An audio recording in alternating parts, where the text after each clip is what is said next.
Hello बेटा, screen दिखाई दे रहा है और मेरा आवाज़ सुनाई दे रहा, तो यस बोलो।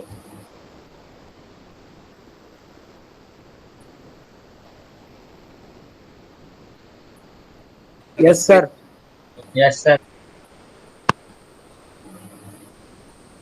सब लोग आ गए हो?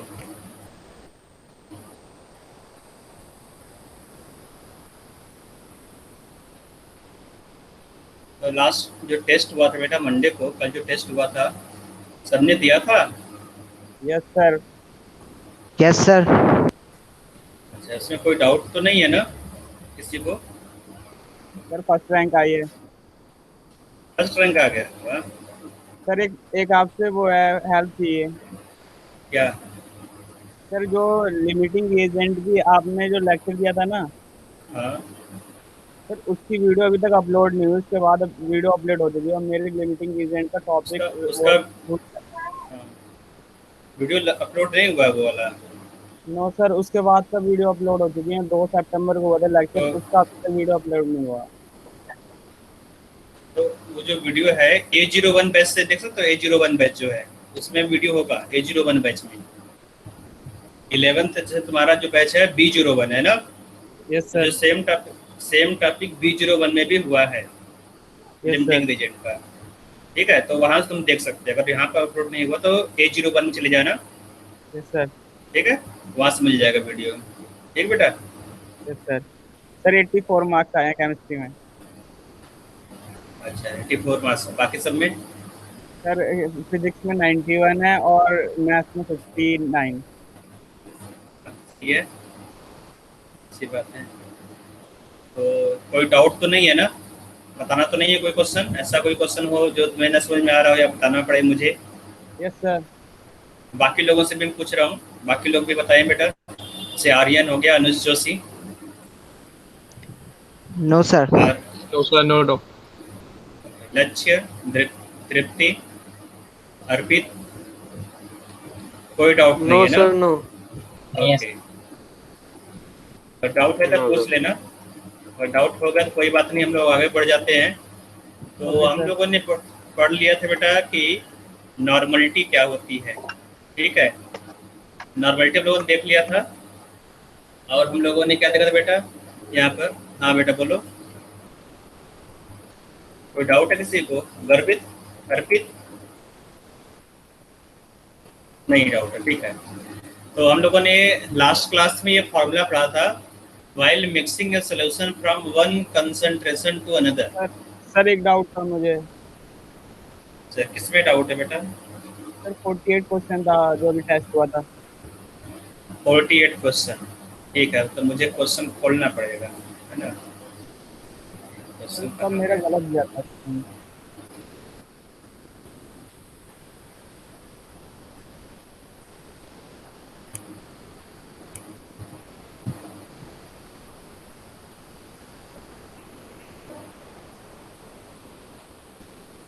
देख लेता हूँ मैं,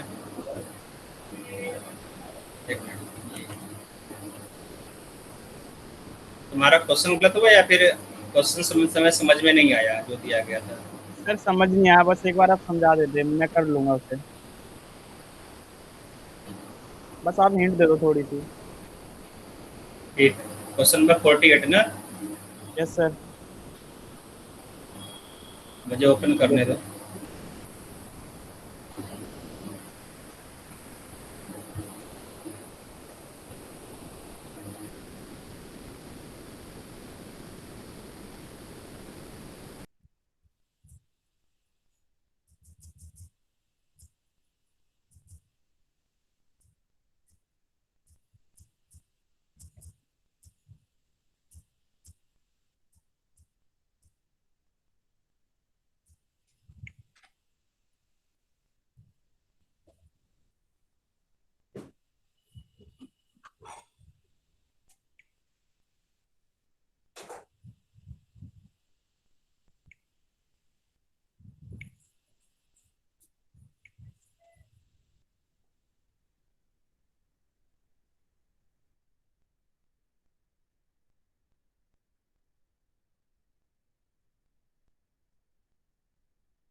तो ये क्वेश्चन में 48 देखना बेटा, यही था ना क्वेश्चन? तुम लोग आवाज यस नहीं आ सर, रहा है? यस ओके, सर, यही है। इनमें से तो गलत क्वेश्चन मैं डिस्कस कर रहा था। यहाँ देखो बेटा, 5 मोल ऑफ कैल्शियम क्लोराइड, तो जो कैल्शियम क्लोराइड है उसका 5 मोल दिया गया है, ठीक है। अब पूछ रहा है cover the molarity of Cl minus in solution. तो वॉल्यूम यहाँ पर दिया गया है, volume is equal to 1 litre, 1 litre. तो Cl माइनस का कंसंट्रेशन तुम्हें निकालना है। तो मोलरिटी ऑफ Cl माइनस कैसे निकालो? Molarity of Cl minus equal to moles of Cl minus divide by volume. क्या बोलते रहो ताकि मुझे मालूम चले कनेक्शन करेक्ट यस है या सर, फिर यस गड़बड़ सर, हो जा रहा है। यस सर, हाँ, yes sir, moles of Cl minus divide by volume, ठीक है। तो तुम्हें यहाँ यस पर सर, वॉल्यूम दिया गया 1 लीटर, यहाँ पर 1 लीटर लिख लोगे, 1 लीटर। और मोल्स ऑफ Cl माइनस तुम्हें निकालना होगा। देखो यहाँ पर 5 मोल्स ऑफ कैल्शियम क्लोराइड दिया गया है, कैल्शियम यस क्लोराइड, सर, ठीक है। तो कैल्शियम क्लोराइड में से तुम्हें केवल निकालना है Cl माइनस का Cl माइनस का नंबर ऑफ मोल्स। तो अब देखो, 1 मोल कैल्शियम क्लोराइड में 2 मोल क्लोरीन होगा, यस है ना। सर, 1 मोल कैल्शियम क्लोराइड में 2 मोल क्लोरीन होगा। तो अगर 5 मोल है तो 5 मोल का डबल Cl माइनस होगा सोल्यूशन में, है ना। यस सर, क्योंकि जो कैल्शियम क्लोराइड दिया गया 5 मोल दिया गया, उसका डबल Cl माइनस होगा, ठीक है। और यहाँ पर यस Cl माइनस का ही कुछ रखा था ना, देखो कि यहाँ पर Cl माइनस, तो Cl माइनस यहाँ लिख दोगे। तो moles of Cl minus equal to 5 multiplied by 2 is equal to 10 divide by 1, है ना। तो सर, मोलरिटी कितना आ जाएगा बेटा? 10 मोलर आ जाएगा, आंसर आ जाएगा 10 मोलर। Yes sir. सर, इससे ऊपर वाला क्वेश्चन बता दो, 47 बस लास्ट। 47 यहाँ दिया गया है 98 gram of H2SO4, 35.5 gram of HCl dissolved in 3 litre of solution, ठीक है। तो ये भी बिल्कुल इसी तरह क्वेश्चन है। यहाँ आप देखोगे तो H प्लस पूछ रहा है, H प्लस, ठीक है। तो तुम्हें टोटल निकालना है, total moles of H plus and total yes volume sir, of solution, ठीक है। तो यस सर, मिक्सिंग से पहले 98 ग्राम H2SO4 दिया गया है। यस सर, तो H2SO 98 ग्राम H2SO4 मतलब क्या हो बेटा? 1 मोल हुआ ना। यस सर, मोलर मास देखो H2SO4 तो 98 है, तो मोल्स निकालोगे। तो moles is equal to 98 divide by 98 is equal to 1 mole, ठीक है। यस सर, आ तो गया। 1 मोल H2SO4 मतलब कितना होगा? टोटल H प्लस कितना होगा बेटा? H प्लस देखोगे यहाँ पर H2SO4 में 2 मोल है, ठीक है। यस सर, 2 मोल H प्लस इन H2SO4। और इसी तरह यस से सर, अगर तुम निकालोगे HCl, so moles of HCl, तो मोल्स ऑफ HCl कितना है बेटा? यहाँ पर 36.5 डिवाइड बाय 36.5, 1 मोल है ना। तो sir, 1 mole HCl 1 mole H plus देगा। So moles of H plus in HCl is equal to 1 mole, ठीक है। तो यस टोटल सर, मोल्स निकालोगे, total moles is equal to moles of H plus in HCl and H2SO4। तो HCl में moles कितना था बेटा? 1 मोल आया था H प्लस का, यस H2SO4 में सर, 2 मोल्स निकाला था, टोटल 3 मोल हो गया। तो 3 यस मोल सर, H प्लस हो गया और टोटल वॉल्यूम दिया गया है 3 लीटर, ठीक है। तो यस मोलरिटी सर, फॉर्मूला क्या बेटा? Moles divide by volume. Total moles yes 3 हो सर, गया, वॉल्यूम यहाँ पे 3 हो गया, तो 1 मोलर सोल्यूशन आ जाएगा, आंसर हो जाएगा ओके 1। सर, आ गया, आ गया। और किसी कोई डाउट तो नहीं है ना? और जो डीबीपी दिया गया था, डीबीपी हो गया तुम लोगों से? Yes sir, okay, yes sir. ठीक, sir, no doubt okay. DPP में। डीपीपी में भी कोई डाउट नहीं है, अच्छी बात है बेटा। यहाँ देखेंगे हम लोग, while diluting a solution from one concentration to another. तो डायल्यूशन वाला फॉर्मूला मैंने लास्ट क्लास में बताया, जैसे तुम डायल्यूट करोगे सोल्यूशन को, ठीक है।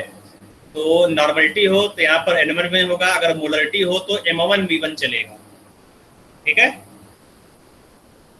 और इसके बाद ये जो दो फैक्टर यहाँ पर नॉर्मल मोलरिटी मल्टीप्लाइड बाई, ठीक, इसको मैं बताऊंगा भी। तो अब आ जाते हैं बेटा टाइट्रेशन पर, है ना। तो टाइट्रेशन देख लेते हैं बेटा, टाइट्रेशन क्या होता है। तो टाइट्रेशन अभी हम लोगों को पढ़ना नहीं है, टाइट्रेशन हम लोगों को पढ़ना है चैप्टर 8 में, है ना। तो लेकिन जो टाइट्रेशन वर्ड है उससे फैमिलियर हो जाते हैं थोड़ा सा, तो हम लोगों को ईजी रहेगा पढ़ना टाइट्रेशन। तो चैप्टर 8 में हम लोग टाइट्रेशन पढ़ेंगे। चैप्टर 8 का नाम है बेटा रिडॉक्स रिएक्शन, उसी में टाइट्रेशन हम लोग को डिटेल में पढ़ना है, ठीक है। तो अब यहाँ पर देखो, तो लिखा हुआ है titration is a technique where a solution of known concentration is used to determine the concentration of unknown solution। तो नोन सोल्यूशन से अननोन सोल्यूशन का जो कंसंट्रेशन है कैसे आइडेंटिफाई करोगे, उसको हम लोग टाइट्रेशन से आइडेंटिफाई करेंगे। जो मेथड है ना, उसको टाइट्रेशन होते हैं। तो यहाँ पर हम लोग को देखना है कि टाइट्रेशन में कौन कौन सा इंस्ट्रूमेंट यूज होता है। ठीक है, देखो मेरे टाइट्रेशन में एक होता है इस तरह से स्टैंड होता है। ठीक है, इसको बोलते हैं स्टैंड। स्टैंड में एक क्लैंप होता है, देखो ये क्लैंप है ना। क्लैंप इस ट्यूब को पकड़े रहता है, होल्ड किया हुआ है ना। और इस ट्यूब को बोलते हैं ब्यूरेट। ठीक है, ब्यूरेट ये है, यहाँ स्पेलिंग सही करना, ब्यूरेट। ठीक है, और ये जो क्लैंप है इसको ब्यूरेट क्लैंप बोल सकते हो। और जो ग्लास का ट्यूब है इसको ब्यूरेट बोलते हैं। जो ग्लास का ट्यूब बेटा ये ग्रेजुएट होता है, यहाँ पे इस तरह से मार्किंग किया रहेगा और उसमें नंबर लिखा रहेगा 1 2 3 4 5 6 अप टू 25 ml। ठीक है, तो इसका जो कैपेसिटी है 25 ml होगा या फिर 50 ml होगा। इस तरह से छोटा वाला अगर होता है तो 25 ml होगा, अगर बड़ा वाला तुम्हारा ब्यूरेट है तो 50 ml का होता है। तुम्हारे लैब में जो स्कूल का लैब होगा, अगर तुम लैब में जाओगे बाद में, तो वहाँ पर 25 ml का ब्यूरेट रखा होगा। ठीक है, ब्यूरेट के नीचे इस तरह से एक फ्लास्क रखा रहता है। ठीक है, इसी फ्लास्क में हम लोग अननोन सोल्यूशन लेते हैं। जो अननोन सोल्यूशन है इस फ्लास्क में लेते हैं, उधड़ लेते हैं। ठीक है, तो जो अननोन सोल्यूशन उसको बोलते हैं solution of analyte with indicator है। जो अननोन सोल्यूशन को क्या बोलोगे, एनालाइट। जिसका एनालिसिस तुम्हें करना है, जिसका कंसंट्रेशन तुम्हें निकालना हो, तो अननोन कंसंट्रेशन यहाँ पर रहेगा। ठीक है, आवाज सुनाई दे रहा है? Yes sir. आवाज सुनाई दे रहा है मेरा? Okay, yes sir. Yes sir. मुझे मालूम नहीं है। अननोन कंसंट्रेशन, तो अननोन कंसंट्रेशन इस फ्लास्क में रहेगा और इस फ्लास्क को बोलते हैं कोनिकल फ्लास्क। ठीक है, कोनिकल फ्लास्क। तो इसको कोनिकल फ्लास्क क्यों बोलते हैं, क्योंकि कोन शेप में है। कोन तुमने देखा होगा ना, कोन इस तरह से होता है, कुछ इसी तरह से इन्वर्टेड कोन टाइप का ये दिख रहा है, तो ये कोनिकल फ्लास्क है। ठीक है, इसको कोनिकल फ्लास्क बोलोगे। और देखो बेटा, और क्या क्या इंस्ट्रूमेंट होता है ना। तो इसमें एक और होता है तुम्हारे, ये देखो ब्यूरेट हो गया। ब्यूरेट यहाँ पर क्लैंप में लगा रहेगा, बड़ा सा होगा, 25 ml का होगा। इसके अलावा एक और होता है बेटा, उसको बोलते हैं पीपेट। देखो ये है पीपेट, है ना। तो जो पीपेट है, पीपेट से अननोन सोल्यूशन को कोनिकल फ्लास्क में डालते हैं। तो जो पीपेट है, पीपेट का एक फिक्स वॉल्यूम होता है, या तो ये 10 ml का होगा, या तो 25 ml का होगा, या तो 5 ml का होगा। ठीक है, अलग अलग वॉल्यूम का पीपेट होता है।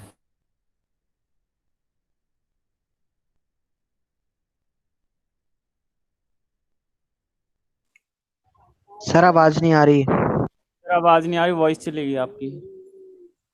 सर लेफ्ट हो गए शायद। नहीं सर तो है ही। सर कहाँ चले गए? है ही सर, यहीं पे ही है। सर की स्क्रीन भी रुक गई है। हाँ, और वो वीडियो भी रुक गई है सर की। हाँ वही कह रहा था मैं।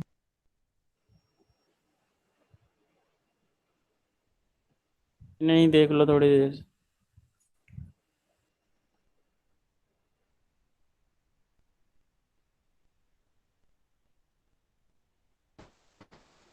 नेटवर्क इशू है सर।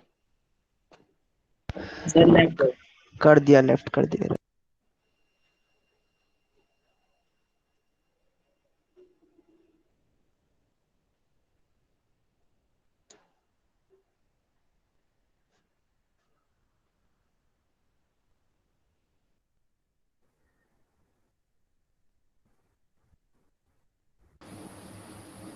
आवाज आ रहा है बेटा मेरा? Yes sir. यस सर, आवाज आ रही है सर। सर आवाज आ रही है। प्रॉब्लम है आज कुछ प्रॉब्लम है नेटवर्क में, फ्लक्चुएशन बहुत ज्यादा है। ठीक है, तुम लोग बोलते रहना, ठीक है, नहीं तो मुझे मालूम नहीं चलेगा कि कहाँ पर कनेक्शन ब्रेक हो गया। मैं इसको सेम स्क्रीन पे कर देता हूँ। एक मिनट बेटा, मैं सेम स्क्रीन पे कर रहा हूँ। यहाँ पर स्क्रीन अभी शेयर नहीं हुआ होगा, इसलिए नहीं आ रहा है। ठीक है, मैं स्क्रीन यहाँ पर शेयर कर दूँ।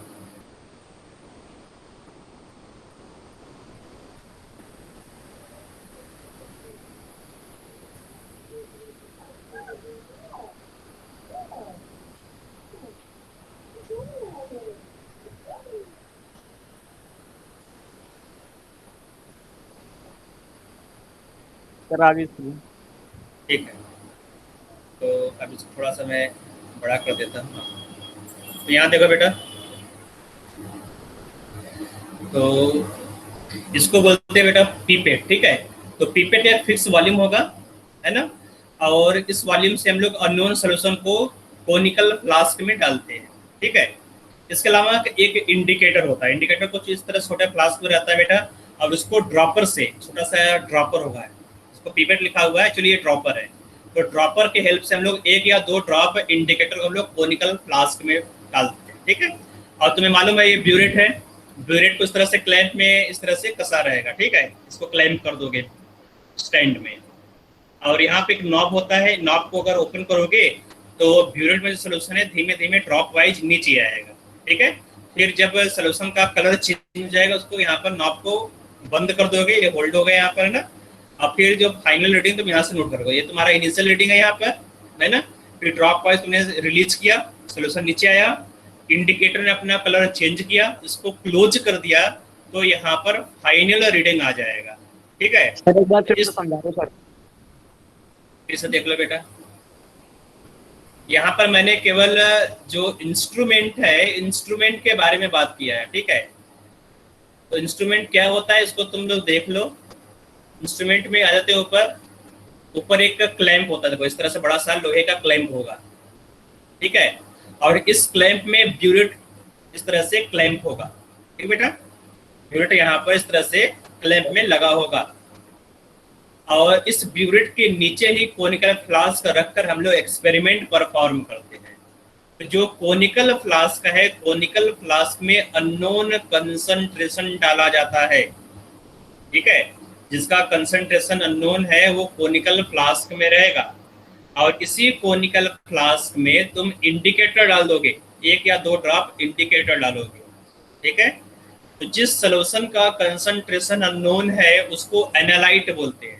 क्या बोलोगे बेटा? एनालाइट। ठीक है, तो अब यहाँ देखो तुमने 3 इंस्ट्रूमेंट देखा यहाँ पर, है ना, एक तो हो गया तुम्हारा क्लैंप, दूसरा हो गया ब्यूरेट, और तीसरा हो गया कोनिकल फ्लास्क। इसके अलावा एक और होता है बेटा पीपेट। ठीक है, तो पीपेट से हम लोग अननोन सॉल्यूशन को कोनिकल फ्लास्क में डालते हैं। ठीक बेटा, जो अननोन सॉल्यूशन है उसको, आवाज सुनाई दे रहा है? Yes sir. Yes sir. Yes sir, सुनाई दे रही है। अननोन सॉल्यूशन को कोनिकल फ्लास्क में डालोगे। और एक होता है बेटा इंडिकेटर, जैसे यहाँ पे छोटे से बॉटल में इंडिकेटर रखा हुआ है, तो ड्रॉपर के हेल्प से इंडिकेटर को 1 या 2 ड्रॉप हम लोग कोनिकल फ्लास्क में डालेंगे। ठीक है, फिर इसके बाद हम लोग एक्सपेरिमेंट परफॉर्म करते हैं।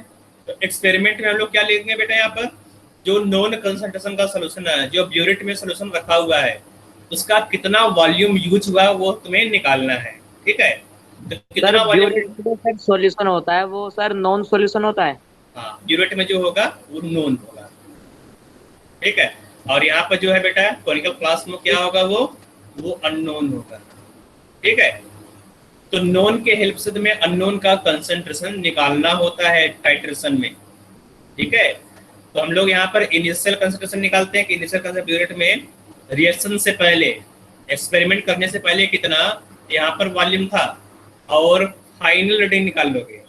तो इनिशियल ये हो गया, फाइनल ये होगा, इन दोनों का जो डिफरेंस होगा वो होगा volume used of non solution. ठीक है, नॉन सॉल्यूशन का कितना वॉल्यूम यूज हुआ यहाँ से तुम निकाल लोगे। समझ में आ रहा है बेटा? Yes sir. यस हाँ, तो जो यहाँ पर ग्लास रॉड यहाँ पर जो बना हुआ जो है ना, इसको बस याद रखो दिमाग में। इसके अलावा एक और होता है बेटा, इसको बोलते हैं ग्लास रॉड। दिख रहा है बेटा, ये ग्लास रॉड, कोनिकल फ्लास्क के अंदर एक ग्लास रॉड है।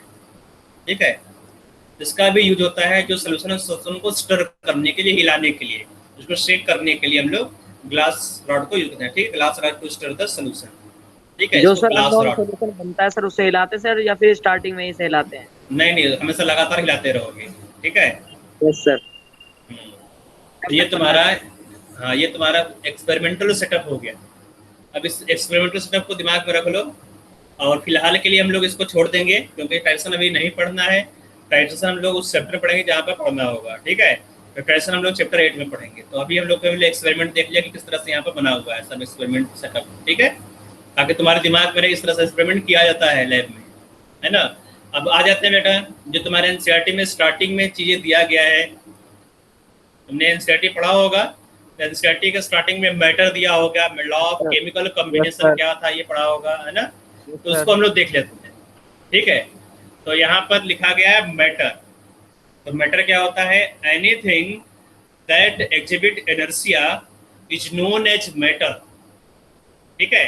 The quantity of matter is its mass, for example glass, jug, table etcetera. तो ये सब क्या होगा? मैटर। इसके अलावा तुमने मैटर के एक और डेफिनेशन पढ़ा होगा, anything which have mass and occupy volume are known as matter, भी पढ़ा होगा, है ना। Yes sir. दोनों का ये डेफिनेशन है। मैटर का मतलब ये होगा जिसके पास मास हो और वॉल्यूम ऑक्यूपाई करो, मैटर होगा, या फिर the thing that exhibit inertia are known as matter. तो ये इसका डेफिनेशन हो गया मैटर का। अब क्लासिफिकेशन ऑफ मैटर, तुमने देखा होगा बेटा मैटर को किस तरह से क्लासीफाई किया गया है, बहुत ही आसान। यहाँ पर क्लास 9 में भी इस तरह से क्लासीफाई किया गया होगा। जो मैटर है, मैटर दो टाइप का होता है, एक होता है प्योर सब्सटेंस मैटर होगा या फिर मिक्सचर होगा, ठीक है। जो मिक्सचर है होमोजीनियस होगा या हेट्रोजीनियस होगा। प्योर सब्सटेंस में क्या होता है बेटा? प्योर सब्सटेंस या तो एलिमेंट होगा या कंपाउंड होगा। अगर एलिमेंट है तो उसको तुम बोलोगे प्योर सब्सटेंस, कंपाउंड भी प्योर सब्सटेंस होता है। मिक्सचर क्या होगा बेटा? मिक्सचर में, है ना, जो मिक्सचर है, मिक्सचर में एक से ज्यादा प्योर सब्सटेंस होगा। तो तुमने यहाँ पर वाटर ले लिया, वाटर प्योर सब्सटेंस है, उसमें NaCl को मिक्स कर दिया, NaCl भी प्योर है, ठीक है। तो दो प्योर सब्सटेंस को मिक्स करने पर मिक्सचर मिलेगा। और जो मिक्सचर होता है होमोजीनियस होगा या तो हेट्रोजीनियस होगा, है ना। ये भी पढ़ा होगा। तो ये नीचे लिखा हुआ है एलिमेंट, कंपाउंड और मिक्सचर क्या होता है, इसको देख लो। ऊपर बेटा स्क्रीनशॉट ले लो इसका, मैटर का स्क्रीनशॉट ले लो, फिर एलिमेंट पर आते हैं। हाँ, ये एनसीईआरटी में भी है। एलिमेंट पर आ जाओ। The primary stuff present in the substance is known as element, whose smallest unit is known as atom. Total 112 elements are known till date, of which 92 are naturally occurring, rest are a result of artificial transmutation. There are 88 metals, 18 non-metals and 6 metallites. ये भी तूने पढ़ा होगा। वैसे इस समय 118 है ना, 118 है। मैं इसको करेक्ट कर दे रहा हूँ, 118 एलिमेंट, ठीक है बेटा। तो फिलहाल इस समय 118 एलिमेंट नोन है, ओके। आ जाते हैं कंपाउंड्स पर। तो कंपाउंड क्या होगा बेटा? A non elemental pure substance is called compound in which more than one atom of element are linked by chemical bond, ठीक है। एक या एक से ज्यादा एलिमेंट अगर मिलकर कोई कंपाउंड बना रहा है, कोई सब्सटेंस बना रहा है, उसको कंपाउंड बोलोगे। The resulting molecule is electrically neutral particle of constant continuous composition.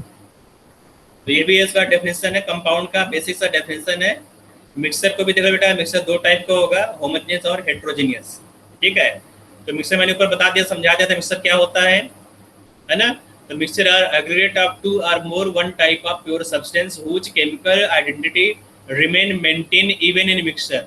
Their constituent ratio may vary unlike compound. For example, sugar plus water क्या बनेगा? sugar syrup बनेगा।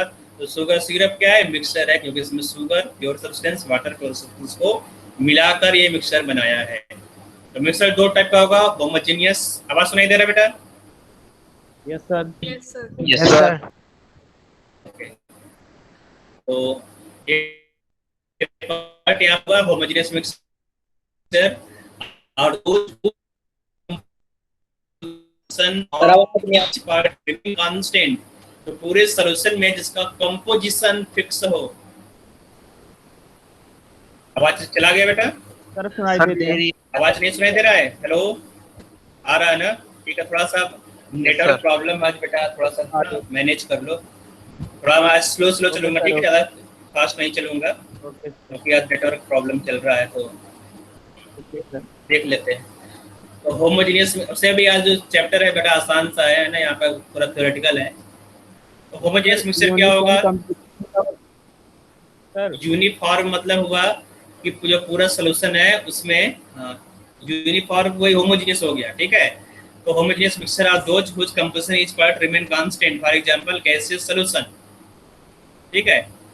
तो हेट्रोजेनस क्या होगा बेटा, जहां पर यूनिफॉर्म सोल्यूशन ना बने, जैसे तुमने सैंड को वाटर मिक्स कर दिया, तो सैंड वाटर को मिक्स करोगे तो हर एक जगह पे जो सैंड पार्टिकल उसका कंसंट्रेशन सेम नहीं होगा, है ना। जो सैंड पार्टिकल है जो नीचे होगा बेटा, नीचे सैंड पार्टिकल ज्यादा डिपॉजिट होगा, ऊपर जो सैंड पार्टिकल होगा उसका कंसंट्रेशन कम होगा, मतलब कि अलग अलग लेवल पर जो कंसंट्रेशन है सैंड का वो अलग अलग है, इसको तुम बोलोगे हेट्रोजीनियस मिक्सचर, ठीक है।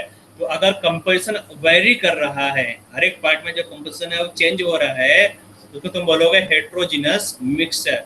फॉर एग्जांपल सॉइल, ठीक है, कंक्रीट मिक्सचर। समझ में आ गया बेटा? Yes sir. आगे हम लोग पढ़ना है लॉ ऑफ केमिकल कॉम्बिनेशन। ये क्लास 9th वाला ही है, ज्यादा कुछ अलग से नहीं है। लॉ ऑफ केमिकल कॉम्बिनेशन तुमने क्लास 9 में पढ़ा होगा, है ना? पढ़ा था कि नहीं बेटा law of chemical combination?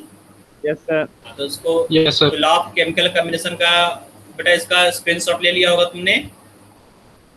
Law of chemical combination important है, ये एनसीईआरटी में पूछता है, इसका क्वेश्चन आएगा, है ना, तो याद रखना। तो लॉ ऑफ केमिकल कॉम्बिनेशन में यहाँ पर 5 लॉ को पढ़ना है, ठीक है। नंबर 1 है law of conservation of mass, second है लॉ ऑफ कांस्टेंट कंपोजिशन, इसे बोलते हैं law of definite proportion, third है law of multiple proportion, fourth है गेलुसॉक्स लॉ या फिर लॉ ऑफ कंबाइनिंग वॉल्यूम, और लास्ट है अवोगाद्रोज लॉ, ठीक है। रेसिप्रोकल वाला भी तो होता है क्या बेटा? सर, एक लॉ रेसिप्रोकल वाला भी तो होता है। हाँ, तो वो एनसीईआरटी में नहीं है ना? एनसीईआरटी पढ़ा है बेटा? सर बट आगे तो यूज होता है उसका। नहीं, जो एनसीईआरटी में वही यूज होता है, ठीक है। बाकी कोई इसी चीज का हम लोग को नहीं पढ़ना है, क्योंकि एनसीईआरटी जितना दिया बेटा उतने पूछेगा। क्योंकि हम लोग क्या पढ़ रहे हैं बेटा, हम लोग पढ़ रहे हैं आईटी जेई के लिए। तो आईटी जेई में जो सिलेबस है उसी को पढ़ना है, क्योंकि वो सिलेबस कम नहीं है ना, बहुत ज्यादा सिलेबस है, 2 साल में कंप्लीट होता है। तो तुम और भी उसमें मिलाते जाओगे मिक्स करते जाओगे, खिचड़ी बन जाएगा, कोई खा नहीं पाए खिचड़ी, है ना, बचेगा नहीं खिचड़ी। उतना ही पढ़ो बेटा जितना सिलेबस में है, और उसको अच्छे से डीप नॉलेज के लिए चाहिए, ठीक है। आ जाता है यहाँ पर number 1 law of conservation of mass. For any chemical change total mass of active reactant are always equal to mass of product form. It is derivative of Dalton's atomic theory, ठीक है। तो law of conservation of mass मतलब क्या है बेटा? Conservation of मास है ना। तो जो मास है ना, तो तुम उसको क्रिएट कर सकते हो ना तो डिस्ट्रॉय कर सकते हो, ठीक है। तो काफी आसान सा ये लॉ है। किसी कोई डाउट बेटा law of conservation of mass में? No sir. टोटल मास, हाँ, टोटल मास कंजर्व हो रहेगा। पॉइंट 2 पे आते हैं यहाँ पर लॉ ऑफ कांस्टेंट कंपोजिशन, ठीक है। लॉ ऑफ कांस्टेंट कंपोजिशन इसे बोलते हैं लॉ ऑफ डेफिनिट प्रोपोर्शन। तो यहाँ पे क्वेश्चन भी है, क्वेश्चन भी हम लोग करेंगे, पहले देख लेते हैं यहाँ पर है क्या ये, ठीक है। A chemical compound always contains same element in definite proportion by mass. It does not depends on the source of compound, ठीक है। इसका मतलब ये हुआ कि अगर तुम कोई कंपाउंड ले लिया, ठीक है, हमारा तुमने कार्बन डाइऑक्साइड ले लिया, तो कार्बन डाइऑक्साइड का जो केमिकल कंपोजिशन है ना, जो मास कंपोजिशन या केमिकल कंपोजिशन है, वो हमेशा फिक्स होगा। ये किस जगह से तुमने इसको स्टोर किया है, कहाँ से तुमने एक्सट्रैक्ट किया है, किस मेथड से तुमने बनाया है, इस पर डिपेंड नहीं करेगा। अगर तुमने कार्बन डाइऑक्साइड बनाया है तो कार्बन डाइऑक्साइड में कार्बन ऑक्सीजन का जो मास रेशियो है वो हमेशा सेम रहेगा, ठीक है। तो जैसे अगर तुमने कार्बन को ऑक्सीजन में बर्न किया, कार्बन डाइऑक्साइड बनाया यहाँ पर, तो यहाँ पर कार्बन ऑक्सीजन का जो मास रेशियो कितना होगा बेटा? 12:32। ये रेशियो हमेशा फिक्स होगा, चाहे तुम इस मेथड नंबर 1 से बनाओ, चाहे मेथड नंबर 2 से बनाओ, चाहे मेथड नंबर 3 से बनाओ, या फिर मेथड नंबर 4 से तुम कार्बन डाइऑक्साइड को प्रिपेयर करो। हर एक कार्बन डाइऑक्साइड में कार्बन और ऑक्सीजन का मास रेशियो फिक्स होगा, दैट इज 0.375 ये मास रेशियो है, ठीक है। समझ में आ गया बेटा ये? Yes sir. हाँ, तो इस क्वेश्चन को रिएक्शन से कार्बन डाइऑक्साइड बने सर, उसका ये रेशियो वही रहेगा कार्बन और ऑक्सीजन का। चाहे तुम नेचुरली अकरिंग कार्बन डाइऑक्साइड ले लो, चाहे तुम जो एक्सेल करो कार्बन डाइऑक्साइड उसको ले लो, चाहे तुम किसी भी मेथड तुमने बनाया प्रिपेयर किया कार्बन डाइऑक्साइड, वहां पर कार्बन ऑक्सीजन का मास रेशियो फिक्स होगा, ठीक है, अब इस क्वेश्चन को देखो। हाँ बोलो बेटा। सर वाटर में भी तो 1:8 का रहेगा ना। नहीं, कार्बन डाइऑक्साइड की बात कर रहा हूँ यहाँ पर, वाटर की बात नहीं। वाटर में हो सकता है कुछ हो, है ना, तो वाटर का भी हम लोग देख लेंगे बाद में, लेकिन फिलहाल हम लोग कार्बन डाइऑक्साइड को देख रहे हैं। कार्बन डाइऑक्साइड में जो मास रेशियो है वो 12:32। इसको तुम सिंप्लीफाई कर सकते हो, ठीक है। तुम थोड़ा सा लॉर्ज कर दे रहा है क्वेश्चन को। ओके, इस क्वेश्चन को देखो, यहाँ देखो 2.8 ग्राम of calcium oxide CaO prepared by heating limestone were found to contain 0.8 gram of oxygen. ठीक है, when 1 gram of oxygen was treated with calcium, 3.5 gram of calcium oxide were obtained. So that result illustrate the law of definite proportion. है ना, तो कैसे करोगे बेटा? मान लो ये क्वेश्चन तुम्हारे स्कूल में आ गया, क्योंकि अब यहाँ पर जो क्वेश्चन है थ्योरेटिकल क्वेश्चन है ना, इस तरह से मेंस में क्वेश्चन तो देगा नहीं, तो ऐसा क्वेश्चन तुम्हारे स्कूल में आ गया तो कैसे करोगे? है, तो इसको करने के लिए तुम क्या करो बेटा, तो यहाँ पर लॉ ऑफ डेफिनेट प्रोपोर्शन का यूज करोगे, है ना। तो यहाँ पर दिया गया 2.8 ग्राम ऑफ कैल्शियम ऑक्साइड। जो कैल्शियम ऑक्साइड इसका मास कितना दिया गया है? 2.8 ग्राम, ठीक है। प्रिपेयर्ड बाई हीटिंग, कैसे प्रिपेयर किया बेटा? बाई हीटिंग लाइमस्टोन, ठीक है। लाइमस्टोन क्या होता है बेटा? हीटिंग लाइमस्टोन, एक मिनट बेटा, 2.8 calcium oxide prepared by heating limestone. Limestone होता है कैल्शियम कार्बोनेट, ठीक है। तो heating containing 0.8 gram of oxygen.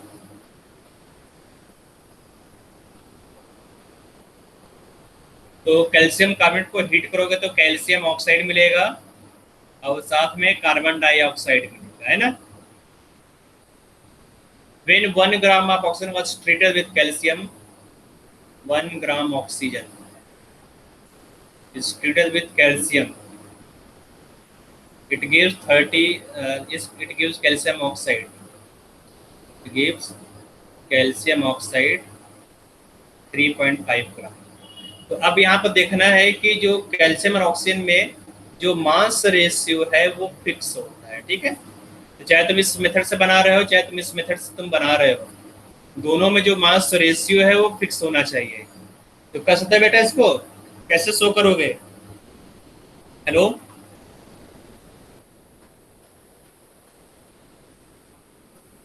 आवाज आ रहा है? हेलो, यस सर, आ रहा है। हाँ, तो अब इस क्वेश्चन को देखो बेटा, पढ़ो यहाँ पर, समझो क्वेश्चन को क्या बोल रहा है और इसको कैसे करना होगा, ठीक है। तो ऊपर जो क्वेश्चन दिया गया है ना, इसको पढ़ो केयरफुली और बताओ बेटा कैसे करना होगा इसको। एग्जाम में अगर तुम्हें लिखना होगा तो कैसे लिखोगे, ठीक है। तो यहाँ पर बता दिया गया, so that result illustrate the law of definite proportion. तो लॉ ऑफ डेफिनेट प्रोपोर्शन तुम्हें प्रूव करना है यहाँ पर। किसके लिए प्रूव करें बेटा? कैल्शियम ऑक्साइड के लिए। जो कैल्शियम ऑक्साइड है, कैल्शियम का मास कितना होता है बेटा? कैल्शियम का मास, है ना, तो मालूम है 40 होता है। ऑक्सीजन कितना होता है बेटा? 16 होता है। तो ये जो मास रेशियो फिक्स है, चाहे तुम किसी भी मेथड से बनाओ कैल्शियम ऑक्साइड को, चाहे तुम मेथड नंबर 1 से प्रिपेयर करो चाहे मेथड नंबर 2 से प्रिपेयर करो, है ना। तुम्हें मास रेशियो तुम्हें शो करना कि मास रेशियो फिक्स है, ठीक बेटा। कर लोगे इसको या मैं हिंट दूं? तो बस थोड़ी सी हिंट दे दो। देखो बेटा, यहाँ पे क्या करना है, तुम्हें निकालना है कि यहाँ पर कैल्शियम ऑक्साइड जो है इसमें कितने ग्राम कैल्शियम है और कितने ग्राम ऑक्सीजन है, ठीक है। समझ में आ रहा है बेटा? Yes sir. तो अब देखो यहाँ पर क्या लिखा गया है, 2.8 ग्राम कैल्शियम ऑक्साइड। जो कैल्शियम ऑक्साइड है उसका मास कितना दिया गया? मेथड नंबर 1 देखो, मेथड नंबर 1 में दिया गया है कैल्शियम ऑक्साइड का टोटल मास कितना है? 2.8 ग्राम है। Yes sir. 2.8 ग्राम है। उसमें ऑक्सीजन कितना है? देखो, contains 0.8 gram oxygen, 0.8 gram oxygen. तो कैल्शियम कितना होगा बेटा? मास ऑफ कैल्शियम कितना होगा मेथड नंबर 1 में? 2 ग्राम। मास ऑफ कैल्शियम हो जाएगा यहाँ पर 2.8 माइनस 0.8 तो हो जाएगा यहाँ पर 2 ग्राम। मास ऑफ ऑक्सीजन तुमने निकाल लिया, मास ऑफ ऑक्सीजन दिया गया है, mass of oxygen is equal to 0.8 gram. ठीक है, so calcium is to oxygen, method number 1 में बता रहा हूँ, कैल्शियम इज टू ऑक्सीजन कितना हो जाएगा बेटा, 2:0.8। ठीक है, ये रेशियो आ गया मेथड नंबर 1 में। ठीक बेटा, मेथड नंबर 1 में तुमने ये रेशियो निकाल लिया। अब तुम्हें ये प्रूव करना है कि यही जो रेशियो है, यही सेम रेशियो मेथड नंबर 2 में भी आ रहा है। ठीक है, अब देखो मेथड नंबर 2 में क्या लिखा गया है, व्हेन 1 ग्राम ऑफ ऑक्सीजन, तो 1 ग्राम ऑक्सीजन हो गया, 1 gram oxygen is treated with calcium 3.5 gram of, जो कैल्शियम ऑक्साइड है कितना बन रहा है, 3.5 ग्राम। ठीक है, तो 3.5 ग्राम में कितना ऑक्सीजन है बेटा, 1 ग्राम। Yes sir. तो कैल्शियम कितना होगा, 3.5 माइनस 1 है ना, यस सर। 3. तो ये हो जाएगा 2.5 ग्राम ऑफ कैल्शियम, और ऑक्सीजन कितना हो गया बेटा, ऑक्सीजन हो गया 1 ग्राम। ठीक है, तो कैल्शियम इज टू ऑक्सीजन का रेशियो यहाँ कितना है बेटा, 2.5:1। ठीक है, तो अब ये रेशियो ऊपर भी आना चाहिए बेटा, यहाँ पर देखो दोनों से क्या सेम आ रहा है या अलग अलग आ रहा है, सर डिफरेंट आ रहा है। तो ऊपर देखो यहाँ पर ये 2 पॉइंट यहाँ पर दिया है 2 है ना, इसको मैं कर लेता हूँ, सॉल्व कर लेता हूँ। ठीक है, तो 2 डिवाइड बाई 0.8, एक मिनट ये तो 2 डिवाइड बाई 0.8, तो ये हो गया बेटा 2.5 है ना, तो ये जो रेशियो है दैट इज इक्वल टू 2.5:1। तो सिंपलीफाई करोगे तो ये 2.5:1 आ रहा है। अब यहाँ पे भी क्या बेटा 2.5:1। मेथड नंबर 1 में भी जो रेशियो है 2.5:1 है, और मेथड नंबर 2 में भी रेशियो 2.5:1 है ना। तो तुम दो अलग अलग मेथड से कैल्शियम ऑक्साइड प्रिपेयर किया, और दोनों में कैल्शियम ऑक्साइड का मास रेशियो, कैल्शियम ऑक्सीजन का मास रेशियो सेम आ रहा है। तो ये इलस्ट्रेट कर रहा है बेटा, ये जो है ना, ये जो इलस्ट्रेशन है क्या शो कर रहा है, law of definite proportion. Yes sir. सबको समझ आ रहा है बेटा, इसको अच्छे से लिखना पड़ेगा स्कूल में, एनसीईआरटी में इसका क्वेश्चन दिए गए हैं सर। दोनों कंडीशन लिखनी पड़ेगी इसमें। हाँ, दोनों में जो रेशियो है फिक्स आना चाहिए। ठीक है, कैल्शियम और ऑक्सीजन का जो रेशियो है वो फिक्स आना चाहिए दोनों मेथड में। आगे आते हैं यहाँ पर law of multiple proportion. Law of multiple proportion, ठीक है, देखो यहाँ पे क्या लिखा गया है, when two elements combine to form more than two different compounds, then the different masses of one element B, which combines with fixed mass of the other element, bear a simple ratio to one another। ठीक है, ये इसका definition है यहाँ पर law of multiple proportion में। तो यहाँ पे क्या हो रहा है बेटा, यहाँ पर एक एलिमेंट ए है, ठीक है, यहाँ देखो बेटा, व्हेन टू एलिमेंट ए, मान लो तुमने फर्स्ट एलिमेंट हो गया है ना, two element combined to form two or more, तो ए और बी मिलकर दो या दो से ज्यादा कंपाउंड बना सकते हैं, ए और बी मिलकर। ठीक है, तो two element combined to form two or more then two different compounds, then the different masses of one element B which combines with fixed mass of other element bear a simple ratio to one another। ठीक बेटा, तो यहाँ देखो, तो अब यहाँ पर carbon और ऑक्सीजन, देखो कार्बन है दूसरा ऑक्सीजन है, तो कार्बन ऑक्सीजन देखो यहाँ पर मिलकर यहाँ पर कार्बन मोनोऑक्साइड बनाया। ठीक है, कार्बन और ऑक्सीजन यहाँ मिलकर कार्बन डाइऑक्साइड बनाया। तो अब यहाँ पर दो एलिमेंट हो गया, पहला एलिमेंट कार्बन हो गया, दूसरा एलिमेंट क्या हो गया बेटा, ऑक्सीजन हो गया। और ये कार्बन और ऑक्सीजन मिलकर दो या दो से ज्यादा कंपाउंड बना रहे, एक हो गया तुम्हारा कार्बन डाइऑक्साइड, दूसरा हो गया कार्बन मोनोऑक्साइड। ठीक है, तो यहाँ पर एक एलिमेंट को अगर तुम फिक्स मास ले रहे हो तो सेकेंड एलिमेंट का जो मास है वो सिंपल रेशियो में आएगा। ठीक है, अगर तुमने कार्बन का फिक्स मास लिया, कार्बन का तुमने मास 1 ले लिया या फिर 12 ग्राम ले लिया, जो ऑक्सीजन है, ऑक्सीजन का मास देखो फर्स्ट में कितना है 16 है, सेकंड में ऑक्सीजन का मास कितना है बेटा 32 है। तो 16:32 कितना हो जाएगा? 1:2, है ना? Yes sir.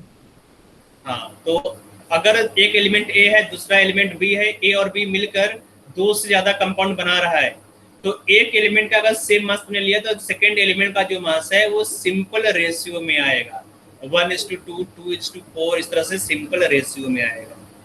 इसी को बोलते हैं लॉ ऑफ मल्टीपल प्रपोर्शन। ठीक है, जैसे एक और एग्जांपल ले लेते हैं। यहाँ पर तुमने यहाँ पर एग्जांपल ले लिया है ना, सल्फर और ऑक्सीजन। सल्फर और ऑक्सीजन मिलकर 2 या 2 से ज्यादा कंपाउंड बना सकते हैं। जैसे एक हो गया तुम्हारा सल्फर डाइऑक्साइड, दूसरा हो गया सल्फर ट्राइऑक्साइड। अगर तुमने सल्फर को फिक्स कर दिया, सल्फर का मास फिक्स कर दिया, तो जो ऑक्सीजन है, ऑक्सीजन फिक्स रेशियो में कंबाइन होगा। ऑक्सीजन का रेशियो क्या आएगा बेटा यहाँ पर? 2:3। ठीक है, जैसे तुमने यहाँ पर नाइट्रोजन ले लिया, ठीक है, नाइट्रोजन और ऑक्सीजन मिलकर 2 या 2 से ज्यादा कंपाउंड बना सकते हैं। ठीक है, जैसे तुमने बना दिया यहाँ पर नाइट्रोजन कंपाउंड हो गया NO हो गया, दूसरा कंपाउंड हो गया NO2 हो गया, एक और कंपाउंड तुम बना सकते हो बेटा, है ना, यहाँ पर N2O5 बना सकते हो यहाँ पर। ठीक है, NO3, मैं NO3 ले रहा हूँ। ठीक है, NO3 ले लिया तुमने, N2O4 भी ले सकते हो यहाँ पर। तो यहाँ देखो, अगर तुमने नाइट्रोजन का मास फिक्स कर दिया, अगर नाइट्रोजन का तुमने मास फिक्स कर दिया, तो ऑक्सीजन क्या है यहाँ पर? सिंपल रेशियो में है। ऑक्सीजन यहाँ पर क्या है बेटा? ऑक्सीजन का तुम लोग यहाँ पर फर्स्ट में ऑक्सीजन 1 है, सेकंड में ऑक्सीजन 2 है, थर्ड में ऑक्सीजन भी 2 है। ठीक है, 1:2 रेशियो में है ना। अगर तुमने नाइट्रोजन का मास फिक्स कर दिया तो ऑक्सीजन का मास भी सिंपल रेशियो में आएगा, 1:2. इसे बोलते हैं लॉ ऑफ मल्टीपल प्रोपोर्शन। 1:2 कैसा है सर? यहाँ देखो, नाइट्रोजन यहाँ पर 2 है ना, इसका देखो यहाँ पर नाइट्रोजन 1 है, यहाँ पर नाइट्रोजन 1 है, तो नाइट्रोजन का मास फिक्स कर देना है ना। तो 2 नाइट्रोजन में 4 ऑक्सीजन कंबाइन हो रहा, तो एक में कितना कंबाइन करेगा? 2 ही होगा ना। Yes sir. हाँ, इसलिए नाइट्रोजन का तुमने मास फिक्स कर दिया तो ऑक्सीजन भी 1:2 रेशियो में कंबाइन होगा। तो यहाँ पर एक क्वेश्चन दिया गया है, छोटा सा लिखा गया है यहाँ पर इलस्ट्रेशन। ठीक है, दिख रहा होगा इलस्ट्रेशन? मैं थोड़ा सा इसको साइज इंक्रीज कर दो थोड़ा सा। हाँ, फॉन्ट में इंक्रीज कर रहा हूँ।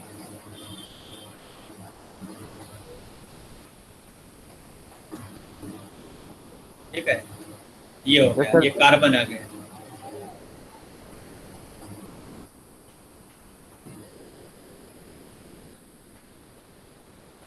यहाँ लिख दे रहा हूँ carbon. Carbon is found to form oxide. इसको करना है बेटा यहाँ पर, है ना। मैं इसको हटा दे रहा हूँ, यहाँ पे रिच कर दे रहा हूँ।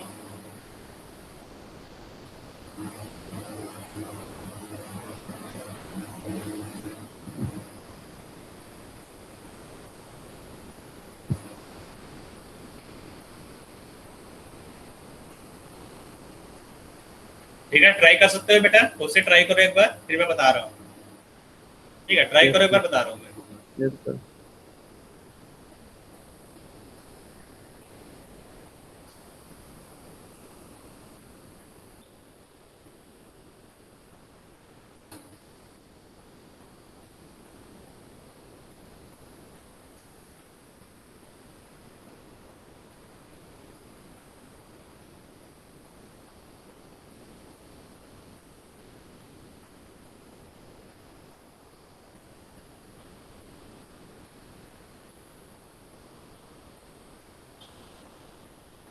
देखो, थोड़ा सा मैं हिंट देते रहा हूँ। ठीक है, तो कार्बन के यहाँ पर 2 ऑक्साइड है। कार्बन का ऑक्साइड नंबर 1 हो गया, यहाँ पर ऑक्साइड नंबर 2 है। ठीक है, तो जो फर्स्ट ऑक्साइड इसमें दिया गया 42.9% कार्बन। यहाँ पे जो कार्बन है, कार्बन कितना दिया गया बेटा? 42.9%। और सेकंड में कार्बन का परसेंटेज कितना है? वो दिया गया 27.3%, है ना। तो अगर कार्बन इतना है बेटा, तो ऑक्सीजन का परसेंटेज निकाल सकते हो। ऑक्साइड मतलब क्या हुआ? कार्बन और ऑक्सीजन का कोई कंपाउंड होगा यहाँ पर, या तो CO होगा तो CO2 होगा, या तो CO3 होगा, या तो CO5 होगा, कुछ भी होगा यहाँ पर, है ना। तो कार्बन के 2 ऑक्साइड यहाँ पर दिया गया है। एक में जो परसेंटेज है कार्बन का 42.9 दिया गया है, सेकंड में कार्बन का परसेंटेज दिया गया है 27.3। तो अब ऑक्सीजन का परसेंटेज निकालना होगा दोनों में। तो परसेंटेज ऑफ ऑक्सीजन कितना होगा बेटा? 100 माइनस 42.9 हाँ, यहाँ कितना आएगा बेटा? 100 माइनस 27 ये कितना आ रहा है यहाँ पर बेटा? इसको सॉल्व करो। कितना? 57.1 लिख दे रहा हूँ। यहाँ पे कितना आ रहा है बेटा? यहाँ पे कितना आ रहा है? 100 माइनस 27.3 कितना आ रहा है बेटा? ये करो बेटा, सॉल्व करो इसको। 72.7 यहाँ पे मैंने लिख दिया। ठीक है, यहाँ पे 57.1। तो अब दोनों में कार्बन का मास, तुम देखो कार्बन का मास फिक्स कर दो यहाँ पर। ठीक है, कार्बन का मास फिक्स कर दो और ऑक्सीजन का परसेंट निकालो यहाँ पर। तो लॉ ऑफ मल्टीप्लिकेशन क्या बोलता है बेटा? अगर तुमने कार्बन का फिक्स मास लिया तो ऑक्सीजन का जो मास परसेंटेज है ना, वो वेरी करेगा, सिंपल रेशियो में आएगा। तो अब देखो यहाँ पर 42.9 ग्राम कार्बन से कितना ऑक्सीजन रिएक्ट कर रहा है बेटा? 50। फर्स्ट वाले में देखो बेटा, फर्स्ट वाले में। ठीक है, 42.9 ग्राम कार्बन से 57.1 ग्राम ऑक्सीजन रिएक्ट कर रहा है। ठीक है, तो जा रहा है बेटा, 42.9 ग्राम कार्बन से 57.1 ग्राम ऑक्सीजन रिएक्ट कर रहा है ना। हेंस 1 ग्राम ऑफ कार्बन, तो 1 ग्राम कार्बन से कितना रिएक्ट करेगा? 57.1 डिवाइड बाई 42.9 है ना, ग्राम ऑफ ऑक्सीजन। तुमने अब कार्बन को फिक्स कर दिया, तुमने कार्बन को 1 ग्राम ले लिया। तो अब तुम्हें देखना है कार्बन 1 ग्राम कार्बन से कितना ऑक्सीजन रिएक्ट कर रहा है। तुमने फर्स्ट के लिए निकाल लिया कि फर्स्ट से है ना यहाँ पर कितना कार्बन रिएक्ट करेगा। ठीक है, तो सेकंड से कितना रिएक्ट करेगा उसको तुम्हें निकालना है। ठीक बेटा,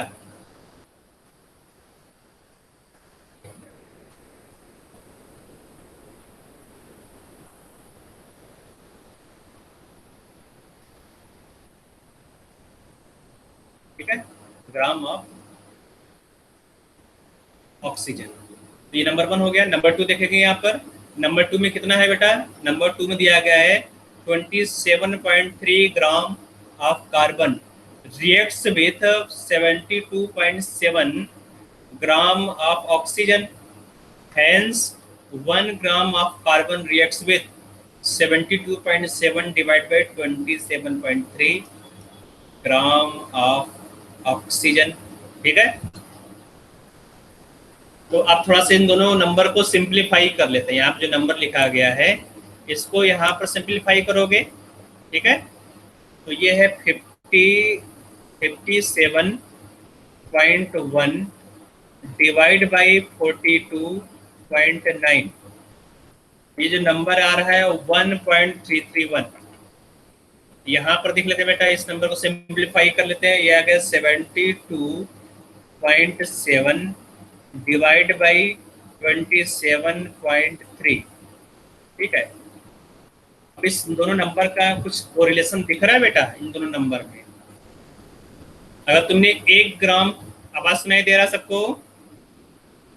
hello, yes sir. 1 gram carbon में ऑक्सीजन कितना है बेटा? अगर तुमने 1 ग्राम कार्बन ले लिया तो ऑक्सीजन कितना है? 1.33। प्लस इसको राउंड ऑफ कर दो तो 1.33 आ जाएगा। ठीक है, लास्ट डिजिट को मैं छोड़ दे रहा हूँ। 1.33 ग्राम ऑक्सीजन। तो 1 ग्राम कार्बन से 1.33 ग्राम ऑक्सीजन। और फिर सेकंड कंपाउंड तुमने लिया, सेकंड कंपाउंड में 1 ग्राम कार्बन से कितना ऑक्सीजन ऐड कर रहा है बेटा? इसको भी राउंड ऑफ कर दो। ठीक है, इस लास्ट डिजिट को उठा दो। यहाँ पर कितना 2.66 आ रहा है ना? Yes sir. तो अब देखो यहाँ पर इन दोनों में क्या रेशियो आ रहा है बेटा, फर्स्ट और सेकंड में? जो ऑक्सीजन डबल है उसका पहले वाले का, है ना? हाँ, तो यहाँ पर दोनों एक दूसरे के डबल है, तो 1:2 रेशियो आ रहा है ना। तो ऑक्सीजन 1:2 रेशियो में आए, इसका मतलब ये दोनों कंपाउंड है वो लॉ ऑफ मल्टीपल प्रोपोर्शन को, है ना, लॉ ऑफ मल्टीपल प्रोपोर्शन को प्रूव कर रहे हैं। ठीक है, यस सर।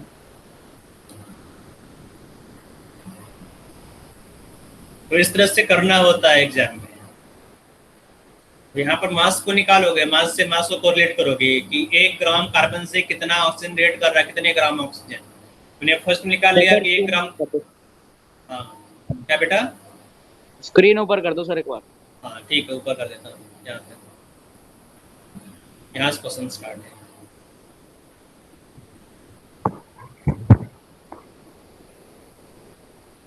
नीचे कर दो सर।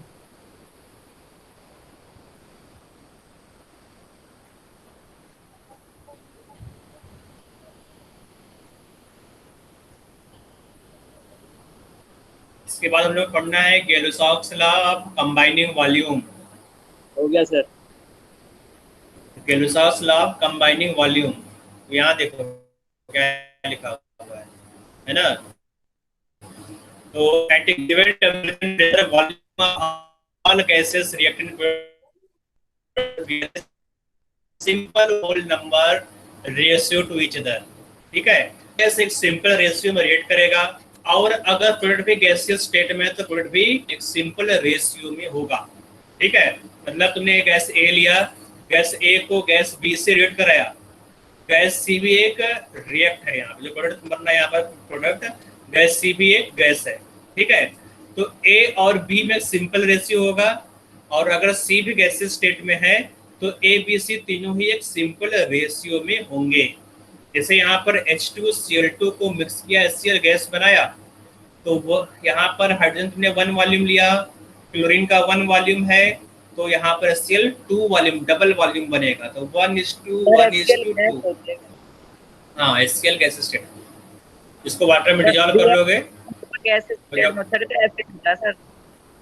एसिड होता है ना, ये गैसियस एसिड है। यहाँ पर जब इसको कंसंट्रेट करोगे तो ये गैसियस एसिड नहीं बेटा, स्टीम नहीं, स्टीम मतलब वाटर होता है ना। जो HCl गैस होता है बेटा, याद रखो, HCl को जब हम लोग डिजॉल्व करते हैं तो वाटर में डिजॉल्व करके इसका सॉल्यूशन बनाते हैं। यहाँ पे जो HCl है ना, ये 100% प्योर HCl है, इसको वाटर में डिजॉल्व करके इसका सॉल्यूशन बनाते हैं, उसको हम लोग एसिड की तरह यूज करते हैं। ठीक बेटा, जो HCl गैस स्टेट में एग्जिस्ट करता है। तो यहाँ पर वॉल्यूम हो गया 1 वॉल्यूम, ये कंबाइन होकर यहाँ पर 2 वॉल्यूम प्रोडक्ट बन रहा है, तो 1:1:2 रेशियो। इसी तरह यहाँ देखो सल्फर डाइऑक्साइड में ऑक्सीजन रिएक्ट किया तो सल्फर ट्राइऑक्साइड बन रहा है। यहाँ पे सिंपल रेशियो क्या है, 2:1:2। ये सिंपल रेशियो है। अमोनिया देखो, अमोनिया रिएक्ट करके नाइट्रोजन और हाइड्रोजन बना रहा है, तो यहाँ पे रेशियो क्या होगा देखेंगे ना, आप बैलेंस केमिकल रिएक्शन में देखोगे। ठीक है, हाँ, तो 2:1:3। यहाँ देखो 1:1:1 रेशियो है। यहाँ पे देखो जो अमोनियम क्लोराइड है ये वेपर लिया गया है। एक्चुअली इसको जब तुम ठंडा करोगे अमोनियम क्लोराइड को, ये सॉलिड होता है लेकिन इसका वेपर लिया गया है। ठीक है, पहले वेपर बनेगा फिर वेपर सॉलिड में कन्वर्ट हो जाता है। तो यहाँ पर रेशियो क्या है, 1:1:1, सिंपल रेशियो ये है। ठीक बेटा, इसमें कुछ बताने लायक तो है नहीं, काफी आसान है ये गैलुसॉक्स लॉ। यहाँ पे कुछ एग्जाम्पल भी इस तरह से कुछ है नहीं, ये समझ में आ गया होगा सबको। सर हमेशा गैस लेंगे सर। हाँ गैसियस स्टेट लोगे, मतलब देखो गैस में है ना, यहाँ पे देखो SO2 क्या है, गैस स्टेट में है, ऑक्सीजन भी क्या है, गैस है। सर ये लॉ ओनली के लिए है ना, केवल गैस के लिए है ये। Okay sir.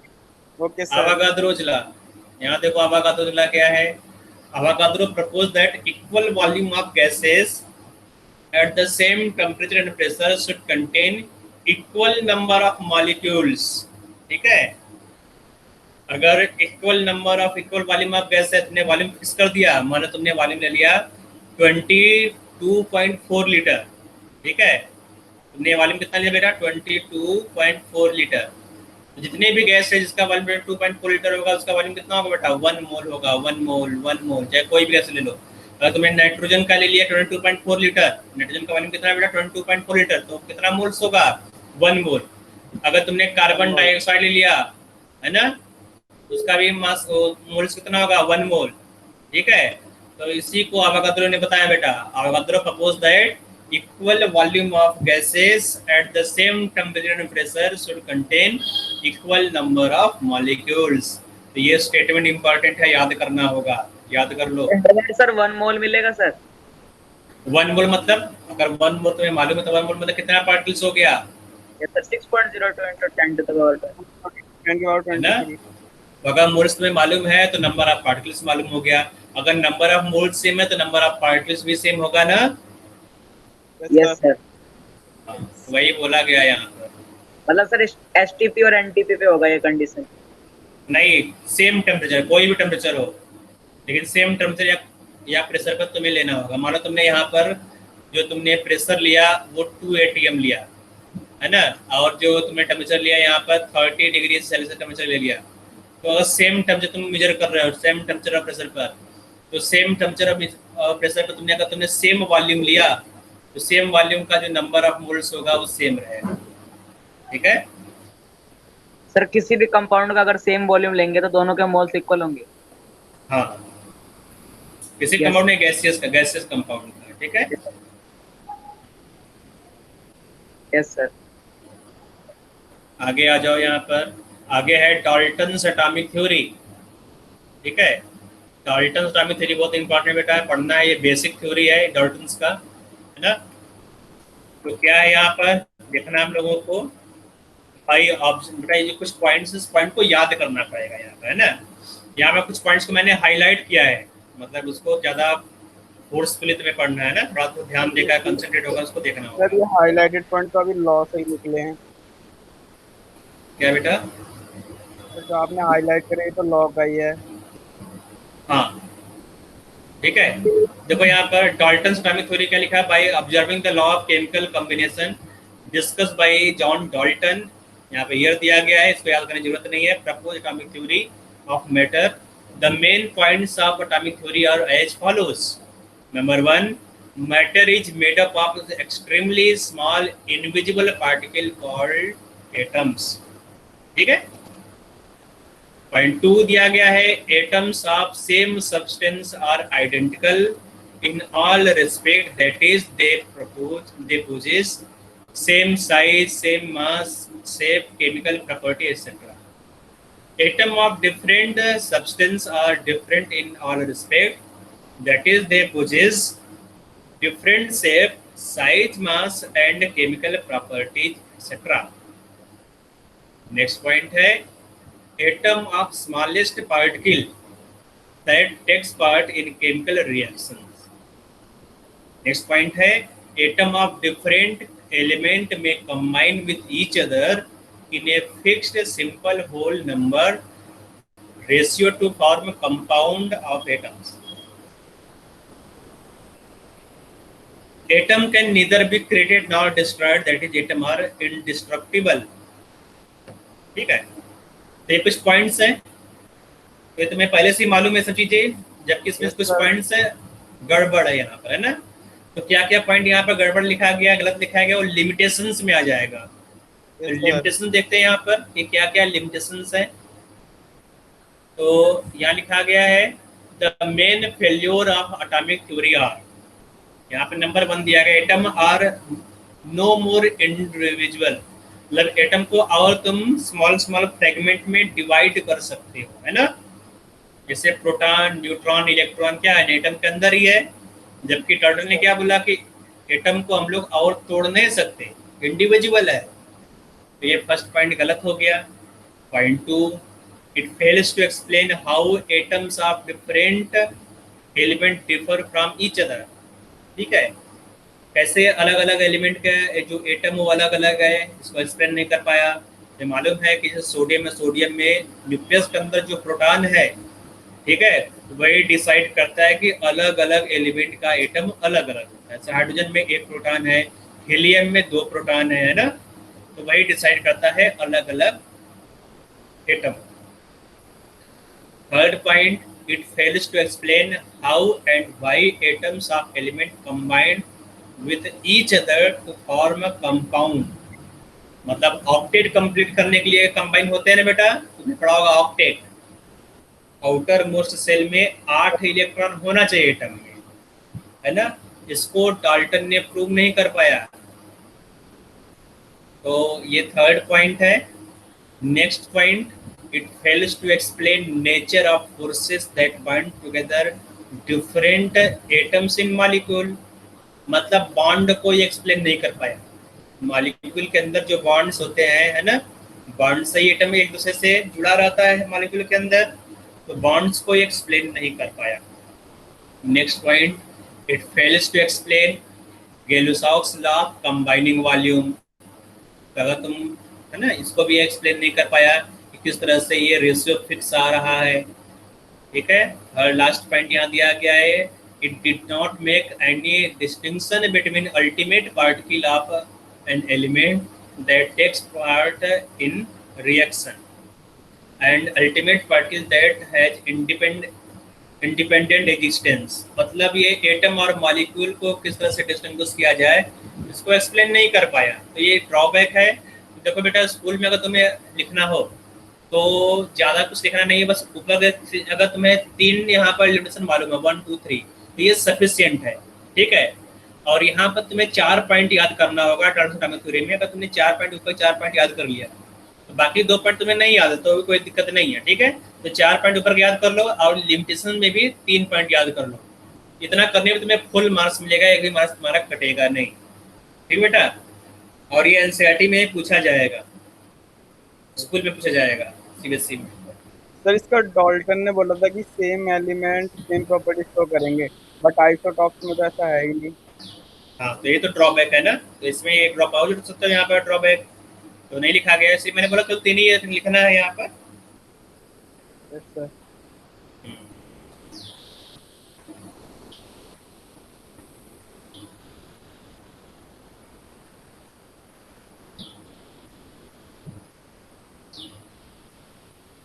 तो स्क्रीनशॉट ले लिया होगा। आगे हम लोग पढ़ना है यूनिट्स फॉर मेजरमेंट, ठीक है। देखो ये बहुत ही बेसिक सा चीज़ है, तुम लोगों ने पढ़ा होगा। फंडामेंटल यूनिट क्या होता है, डेराइव्ड यूनिट क्या होता है, अनसर्टेनिटी इन measurement, significant figure, rounding off numbers. तुम लोगों ने पढ़ा है बेटा फिजिक्स में? सर फिजिक्स में पढ़ ली सिग्निफिकेंट और राउंडिंग ऑफ, सब पढ़ लिया हो ना बेटा। फंडामेंटल यूनिट फिजिक्स में डिटेल में पढ़ाया गया होगा fundamental units. Sir fundamental drive नहीं पढ़ा है ना, अनसर्टेनिटी इन मेजरमेंट। यहाँ देखो नहीं पढ़ा है, इसको पढ़ लेना बेटा, कोई डाउट। हाँ तो यहाँ देखो, कोई डाउट पूछ लेना, बहुत ही आसान सा चीज़ है, यहाँ बता दे रहा हूँ। देखो हाँ मैं यहाँ दिखा दे रहा हूँ, तुम इसको पढ़ो। फंडामेंटल यूनिट्स क्या है यहाँ पर, ठीक है। तो 7 फंडामेंटल यूनिट्स यहाँ पर दिया गया है, ठीक है। तो पहला हो गया मास। तो मास क्या होगा बेटा, इसका यूनिट है किलोग्राम, अब्रीविएशन है केजी। लेंथ को मीटर से लिखते हो, इसको याद करना बेटा, है ना, याद करना। फिजिक्स में भी है, केमिस्ट्री में, दोनों में है, याद रखना है। तो टाइम क्या होता है, सेकंड होता है। इलेक्ट्रिक करंट के लिए एम्पियर, और ल्यूमिनेंस ऑफ इंटेंसिटी कैंडेला होता है, जो तुम फिजिक्स में पढ़ोगे आगे, ठीक है। इसको सीडी से रिप्रेजेंट करते हैं। तो डेराइव्ड यूनिट क्या बेटा, ये जो फंडामेंटल यूनिट है इसको कंबाइन करके अगर तुम, हाँ इसी से ड्राइव होगा। Yes sir. फंडामेंटल यूनिट से, जैसे वेलोसिटी हो गया, तो वेलोसिटी में देखो वेलोसिटी क्या होगा, मीटर पर सेकंड। तो मीटर तुमने यहाँ ले लिया, मीटर ये हो गया तुम्हारा एक यूनिट, और सेकंड यहाँ पर है। तो 2 फंडामेंटल यूनिट को मिलाकर यहाँ पर डेराइव्ड यूनिट बना वेलोसिटी का। उसी तरह से एरिया का है स्क्वायर मीटर, है ना, मीटर स्क्वायर बोल सकते हैं। यहाँ पर वॉल्यूम का है क्यूबिक मीटर, मीटर क्यूब यहाँ पर डेंसिटी किलोग्राम पर मीटर क्यूब, है ना। एनर्जी है जूल, फोर्स का है न्यूटन, है ना। तो न्यूटन क्या है, किलोग्राम पर मीटर स्क्वायर। और प्रेशर भी दिया गया न्यूटन पर मीटर स्क्वायर। इस तरह से ये सब डेराइव्ड यूनिट है। ये तुम लोगों ने अच्छे से डायमेंशन एनालिसिस में पढ़ा होगा, जिसमें बेटा है ना, तुम लोग बेवकूफ बना रहे हो मुझे। Yes sir. हाँ डायमेंशन एनालिसिस में पढ़ा हो। Yes sir. नेक्स्ट करो सर, सही तो पता। आगे देखते हैं, आगे पढ़ना हम लोगों को अनसर्टेनिटी इन मेजरमेंट। तो अनसर्टेनिटी मेजरमेंट में पहले हम लोग पढ़ते हैं साइंटिफिक नोटेशन।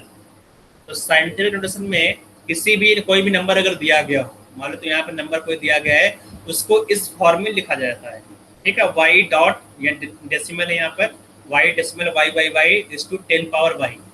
ये होता है साइंटिफिक नोटेशन। जैसे मान लो तुम्हें 10,000 लिखना हो, ठीक है। जो 10,000 तुमने लिखा बेटा, ये साइंटिफिक नोटेशन नहीं है। अगर तुम्हें 10,000 लिखना तो यहाँ क्या लिखोगे, 1.000 इंटू 10 पावर 3, ठीक है। ये साइंटिफिक नोटेशन है, ठीक है बेटा। अगर तुम्हें लिखना है 0.00, ठीक है, 6 इस तरह से है, तो ये भी साइंटिफिक नोटेशन नहीं है। तो कैसे लिखोगे बेटा, 6.00, ठीक है। इंटू 10⁻³ ये साइंटिफिक नोटेशन है। हम लोग इस तरह से साइंटिफिक नोटेशन में नंबर्स को लिखते हैं, ठीक है। इसके बाद आते हैं सिग्निफिकेंट फिगर। तो सिग्निफिकेंट फिगर तुमने पढ़ा होगा बेटा, क्या होता है ना, यस सर। कुछ रूल्स है। हाँ, तो कुछ रूल्स बेटा सिग्निफिकेंट। हाँ, तो कैसे निकालो सिग्निफिकेंट फिगर के, इस रूल है बेटा, यस सर। इसका स्क्रीनशॉट ले लो, बहुत ही आसान से रूल है सर फिजिक्स में पढ़ रखा है। ठीक है, कम से कम सर स्क्रीनशॉट तो ले वीडियो लो देख बेटा। लेंगे सर, स्क्रीनशॉट लें या फिर कॉल ऑफ ड्यूटी खेल रहे हैं। ठीक है, यहाँ पे देखो बेटा, rounding off the number. Rounding off बहुत इंपॉर्टेंट है, क्योंकि तुम जो मेंस का एग्जाम दोगे उसमें जो न्यूमेरिकल टाइप क्वेश्चन है उसको राउंड ऑफ करके लिखना पड़ेगा, ठीक है। तो राउंडिंग आप बहुत अच्छे से करना होगा तुम्हें, तो इसको कई बार पढ़ना, एग्जाम देने से पहले जरूर पढ़ के जाना एग्जाम देने। पीरियड तक राउंड ऑफ करना है या फिर मैं खुद करना पड़ेगा सर? तुम्हें करना पड़ेगा राउंड ऑफ करके वहाँ लिखना पड़ेगा, वहाँ दिया रहेगा कितने डेसिमल तक रखना होगा, ठीक है। यस सर, यस, वही तो जितने पूछ रहा डेसिमल हूँ। तक बोलेगा तो उतने डेसिमल तक रखकर तुम्हें राउंड ऑफ करके लिखना होगा, ठीक बेटा। यस ओके, जिसके बाद हमें दूसरी और पढ़ना है यहाँ पर, वॉल्यूम स्ट्रेंथ ऑफ H2O2 और परसेंटेज ऑफ वॉल्यूम।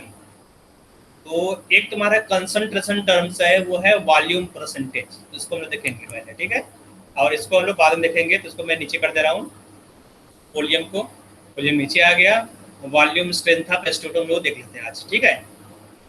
तो ये देखो वॉल्यूम स्ट्रेंथ ऑफ H2O2 क्या है, काफी बड़ा लिखा हुआ है, तो इतना कुछ नहीं पढ़ना है, ठीक है। तो मैं यहाँ पे क्या देख रहे हैं बेटा, देखो मैं बता दे रहा हूँ यहाँ पर, जैसे तुमने H2O2 लिया, तो जो H2O2 है एक बॉटल, मतलब ब्लैक कलर का बॉटल होता है ना, जिस तरह से ब्लैक कलर का बॉटल होगा। और जो H2O2 है इस ब्लैक कलर बॉटल में क्यों रखते हैं बेटा, इसका कुछ रीजन है। जब H2O2 तुम कहीं खरीदने जाओगे मेडिकल शॉप में, तो फ्रिज में से निकाल कर तुम्हें देगा, तो उसको फ्रिज करके रखते हैं या रेफ्रिजरेट करके रखा जाता है, और उसको ब्लैक बॉटल में रखा जाता है ना। इसका रीजन क्या है, उसका रीजन ये यहाँ पर लिखा गया है ना। उसका रीजन क्या है बेटा, उसका रीजन ये है, जो H2O2 highly decomposable, highly unstable है, वो हीट से, तुमने इसको हीट दिया, हीट से डिकम्पोज जाएगा, उसको तुम सनलाइट दोगे, तो सनलाइट उसको HNU से लिखा जाता है, ठीक है। अगर सनलाइट तुम लिख रहे हो, सनलाइट मतलब HNU, ठीक है। HNU मतलब क्या हो बेटा, सनलाइट। तो सनलाइट अगर उसको मिल रहा है, लाइट मिल रहा है, या फिर तुम उसको हीट दे रहे हो, हीट और सनलाइट से H2O2 डिकम्पोज हो जाएगा। किसमें डिकम्पोज होगा बेटा H2O2, हाइड्रोजन पेरोक्साइड है, वो वाटर और ऑक्सीजन में टूट जाएगा, ठीक है।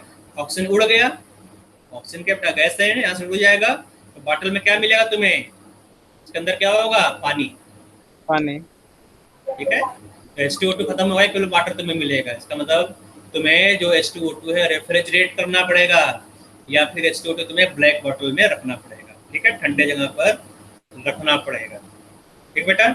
तो अब जो H2O2 है, H2O2 डिकम्पोज होने पर ऑक्सीजन गैस लिबरेट कर रहा है, समझ आ रहा है बेटा।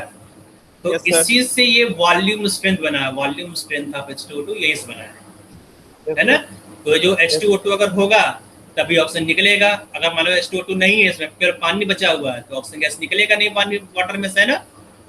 वाटर से कैसे ऑक्सीजन निकलेगा, वाटर तो स्टेबल होता है, जो हाईली अनस्टेबल H2O2 है वही हीट करने पर ऑक्सीजन गैस लिबरेट करेगा, ठीक है।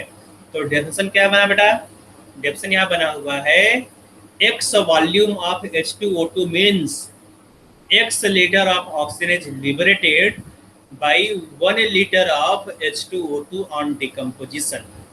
तो क्या होता है बेटा, जब तुम H2O2 खरीदने जाते हो, तो H2O2 के बॉटल के ऊपर यहाँ पर इसका वॉल्यूम स्ट्रेंथ लिखा रहता है, ठीक है। जैसे लिखा रहेगा यहाँ पर 10 वॉल्यूम H2O2, या फिर लिखा रहेगा 20 वॉल्यूम H2O2, ठीक है, या फिर लिखा रहेगा 15 वॉल्यूम H2O2, है ना।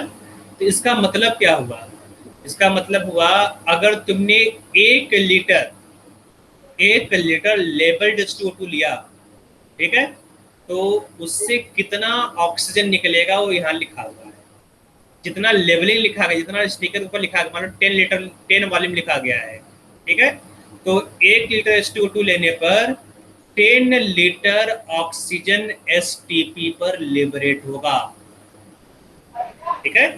Yes sir. अगर अगर लिखा गया यहाँ पर x वॉल्यूम, तो x वॉल्यूम H2O2 का क्या मतलब हुआ?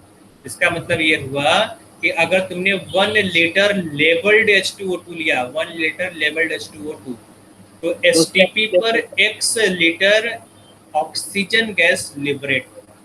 यस तो ये इतना छोटा सा इसका डेफिनेशन है यहाँ से, यस सर। ठीक है? ये डेफिनेशन तुम्हें याद रखना है।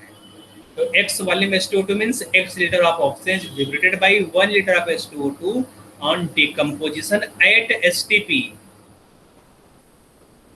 At STP, ठीक है? यहाँ पे STP भूल गया है, at STP लिख लेना, यहाँ पर चढ़ा लेना, ठीक बेटा? यस तो सर। अब तुमने यहाँ पर लिख लिया। इसके बाद हम लोग पढ़ेंगे कि जो वॉल्यूम स्ट्रेंथ है, जो यहाँ पर लिखा गया x वॉल्यूम, इस x वॉल्यूम को नॉर्मलिटी और मोलरिटी में कैसे इंटरचेंज करोगे, ठीक है? तो नॉर्मलिटी और वॉल्यूम स्ट्रेंथ में रिलेशन है। So normality is equal to volume strength divide by 5.6, ठीक है? ये है फॉर्मूला नंबर 1। फॉर्मूला नंबर 2 है यहाँ पर मोलरिटी।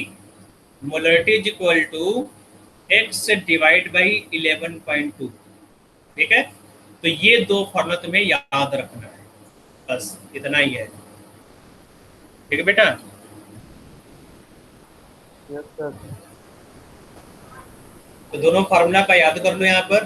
तो x क्या है बेटा यहाँ पर? Where x is equal to, यहाँ लिख लो, where x is equal to volume strength of H2O2। H2O2 volume, hydrogen, volume, हाँ, हाइड्रोजन पेरोक्साइड, ठीक है? पेरोक्साइड मैंने पढ़ा था बेटा रिडॉक्स रिएक्शन में, है ना? स्टार्टिंग में बताया था ऑक्सीडेशन नंबर वाले। तो यहाँ पर ऑक्सीजन का ऑक्सीडेशन स्टेट कितना होगा? सर किसमें? H2O2 में ऑक्सीजन का ऑक्सीजन स्टेट कितना होगा बेटा?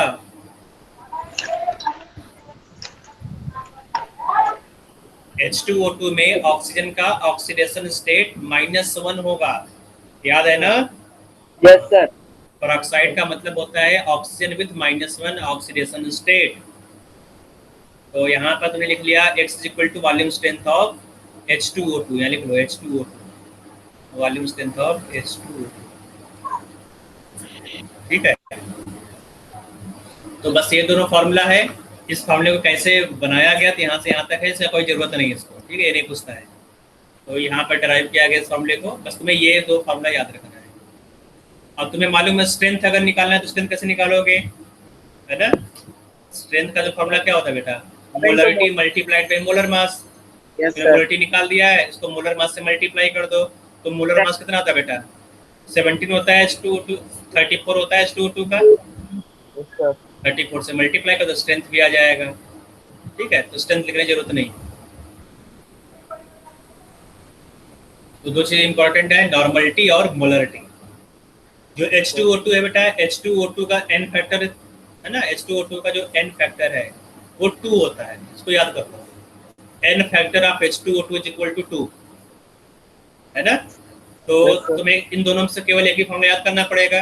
अगर तुम्हें नॉर्मलिटी निकालना, नॉर्मलिटी क्या होता है? Normality is equal to n factor multiplied by molarity, है ना? अगर तुमने मोलरिटी निकाल लिया है तो नॉर्मलिटी कैसे निकालोगे? n फैक्टर 2 हो गया, मोलरिटी कितना है यहाँ पर दिया गया? x डिवाइड बाय 11.2, है ना? तो सॉल्व करोगे तो कितना जाएगा? x divide by 5.6। अभी n फैक्टर 2 है, ठीक है? n फैक्टर 2 तुम्हें यहाँ रख दिया है, x डिवाइड बाय 5.6 आ जाएगा, है ना? मतलब केवल बेसिकली एक ही फॉर्मूला तुम्हें याद रखना है, ये वाला मोलरिटी वाला n फैक्टर 2 होता है, बाकी सब निकाल ले जाओगे।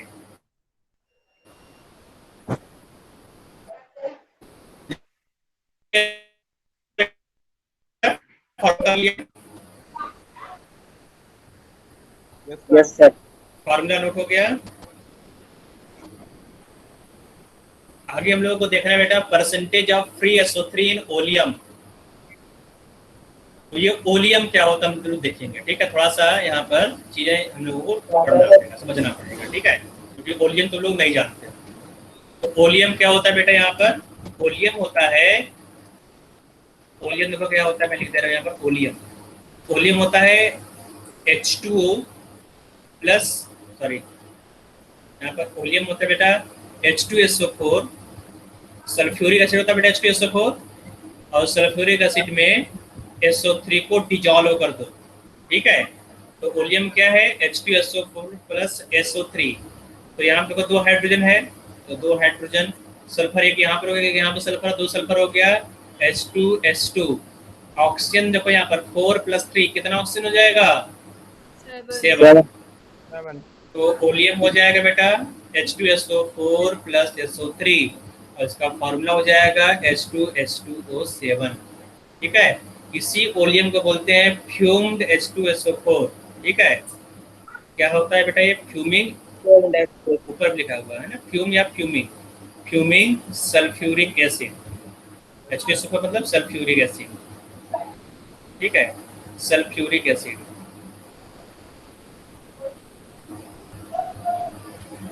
समझ आया बेटा ओलियम क्या हो गया। तो oleum is the mixture of H2SO4 and SO3 that is also known as H2S2O7 and named as fuming sulphuric acid. तो ये तो फर्स्ट लाइन में लिखा हुआ है यहाँ पे, oleum also known as fuming sulphuric acid is often represented as H2H2O7.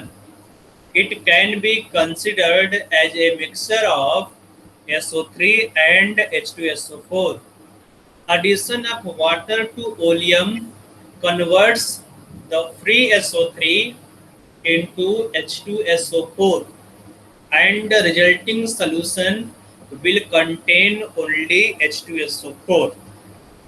इस सेकेंड लाइन का मतलब क्या हुआ, सेकेंड लाइन का मतलब लो यहाँ देखें, देखो बेटा, तो जो ओलियम है, ओलियम में देखो बेटा एक तो हो गया तुम्हारा H2SO4, और सेकेंड पार्ट क्या है SO3। अगर SO3 को वाटर से रिएक्ट कराओगे तो SO3 वाटर से रिएक्ट करके क्या बना लेगा, H2SO4 सल्फ्यूरिक एसिड। तो सल्फ्यूरिक एसिड तो है ही बेटा सल्फ्यूरिक एसिड में, तो अगर इसमें वाटर डालोगे तो जितना भी SO3 है पूरा का पूरा SO3 H2SO4 में कन्वर्ट हो जाएगा। तो अल्टीमेटली क्या बचेगा बेटा, अल्टीमेटली केवल H2SO4 ही सोल्यूशन में रह जाएगा, ठीक है। मतलब जो SO3 है पूरा पूरा कंज्यूम हो जाएगा, वाटर से रिएक्ट कर जाएगा, तो वाटर से रिएक्ट करके SO3 H2SO4 बना लिया, और ओरिजिनल सोल्यूशन में भी H2SO4 था, दोनों H2SO4 मिलकर क्या बना लेगा, केवल और केवल H2SO4। तो यही सेकंड लाइन में लिखा हुआ है, addition of water to oleum converts the free SO3 into H2S। आवाज सुनाई दे रहा है बेटा? Yes sir. Okay, into free H2SO4, ठीक है। Moles of SO3 is equal to, अब देखो बेटा यहाँ पर कितना ग्राम वाटर डालोगे तुम्हें निकालना होगा। देखो अगर तुमने ज्यादा वाटर डाल दिया, जितना जो वाटर चाहिए, देखो यहाँ पर जितने मोल्स SO3 है उतने ही मोल्स में वाटर डालना होगा। अगर तुम यहाँ पर ज्यादा वाटर डाल दोगे तो H2SO4 साथ क्या हो जाएगा बेटा, यहाँ पर वाटर भी तो रह जाएगा, यस सर, है ना। इसका मतलब तुम्हें कैलकुलेट करके वाटर को ऐड करना पड़ेगा, है ना। तो वाटर कितना ऐड करोगे बेटा, जितना SO3 है उतना ही वाटर ऐड करोगे, ठीक है। तो अब देखो बेटा जो जिस तरह से H2O2 को लेबल किया गया था ना, उसी तरह से जो ओलियम है, ओलियम को भी लेबल किया जाता है, यहाँ पर भी लेबलिंग किया जाता है। तो अब यहाँ देखो क्या लिखा गया है, X% ऑफ लेबल्ड ओलियम, यहाँ लिखा रहा है जो ओलियम का बॉटल होगा उस पर लिखा रहेगा X% ओलियम या Y% ओलियम लिखा रहेगा, यहाँ पर 118% ओलियम, है ना। तो इसका मतलब क्या होगा बेटा, तो इसका मतलब ये है X% of labelled oleum represents that X minus 100 gram of water should be added to 100 gram of oleum to convert all the free SO3 into H2SO4, ठीक है। इसका मतलब जितना परसेंट लिखा गया है उसको 100 से सब्ट्रैक्ट कर दो तो उतना ग्राम वाटर तुम्हें ऐड करना पड़ेगा। मान लो एक बॉटल दिया गया है ना, इस तरह तुमने ओलियम का एक बॉटल दे दिया गया, ठीक है, और इस पर लिखा गया 118% ओलियम, ठीक है। तो इस ओलियम को तुम्हें सल्फ्यूरिक एसिड में कन्वर्ट करना है, तो कितना वाटर डालोगे यहाँ पर, तो water added H2O added is equal to 118 minus 100 gram. समझ आ रहा है बेटा? Yes sir. हेलो, हाँ, यस सर, आ रही है बात। मतलब जितना लेबलिंग किया गया है उसको 100 से सेपरेट कर दो बेटा, है ना। यहाँ देखो एक्स लेवल लिखा गया है, X% ऑफ लेबल्ड वॉल्यूम, तो ये बताएगा कितना ग्राम वाटर डालना है। इससे ज्यादा तुम वाटर डाल दोगे बेटा तो वहां पर डाइल्यूट हो जाएगा सोल्यूशन, है ना, वहां पर H2O भी आ जाएगा। तो इसमें लिखा रहता है क्लियरली कि कितना तुम्हें वाटर डालना है। अगर 110 दिया गया तो 18 ग्राम वाटर डालोगे। अगर 136 दिया गया है, ठीक है, 136, इसका मतलब कितना वाटर डालोगे यहाँ पर सोल्यूशन में? 36 ग्राम। 36। तो 100, हाँ, तो 100 ग्राम में 36 ग्राम वाटर डालोगे, ठीक है। कितना समझ में? सर ये ओलियम है हाँ। या फिर SO3 है? सर नहीं, ओलियम दिया रहेगा, 100 ग्राम ओलियम। तुमने यहाँ से जो बॉटल दिया गया है, यहाँ से तुमने बीकर में 100 ग्राम निकाल लिया, है ना। यस तो सर। इसमें कितना वाटर मिक्स करना पड़ेगा?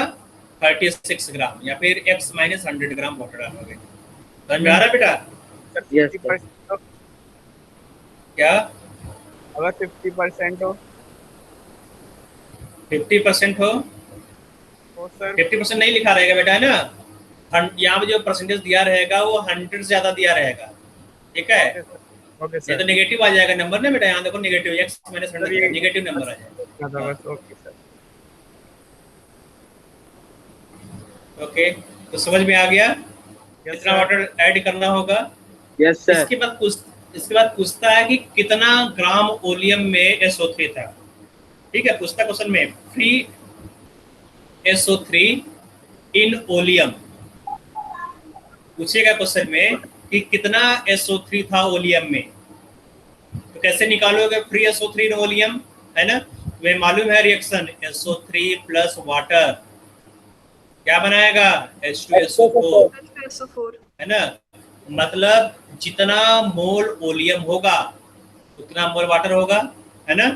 यहाँ लिखते बेटा moles of oleum, moles of oleum, sorry moles of SO3, oleum नहीं लिखना है यहाँ पर, moles of SO3, moles of SO3 is equal to क्या लिखोगे?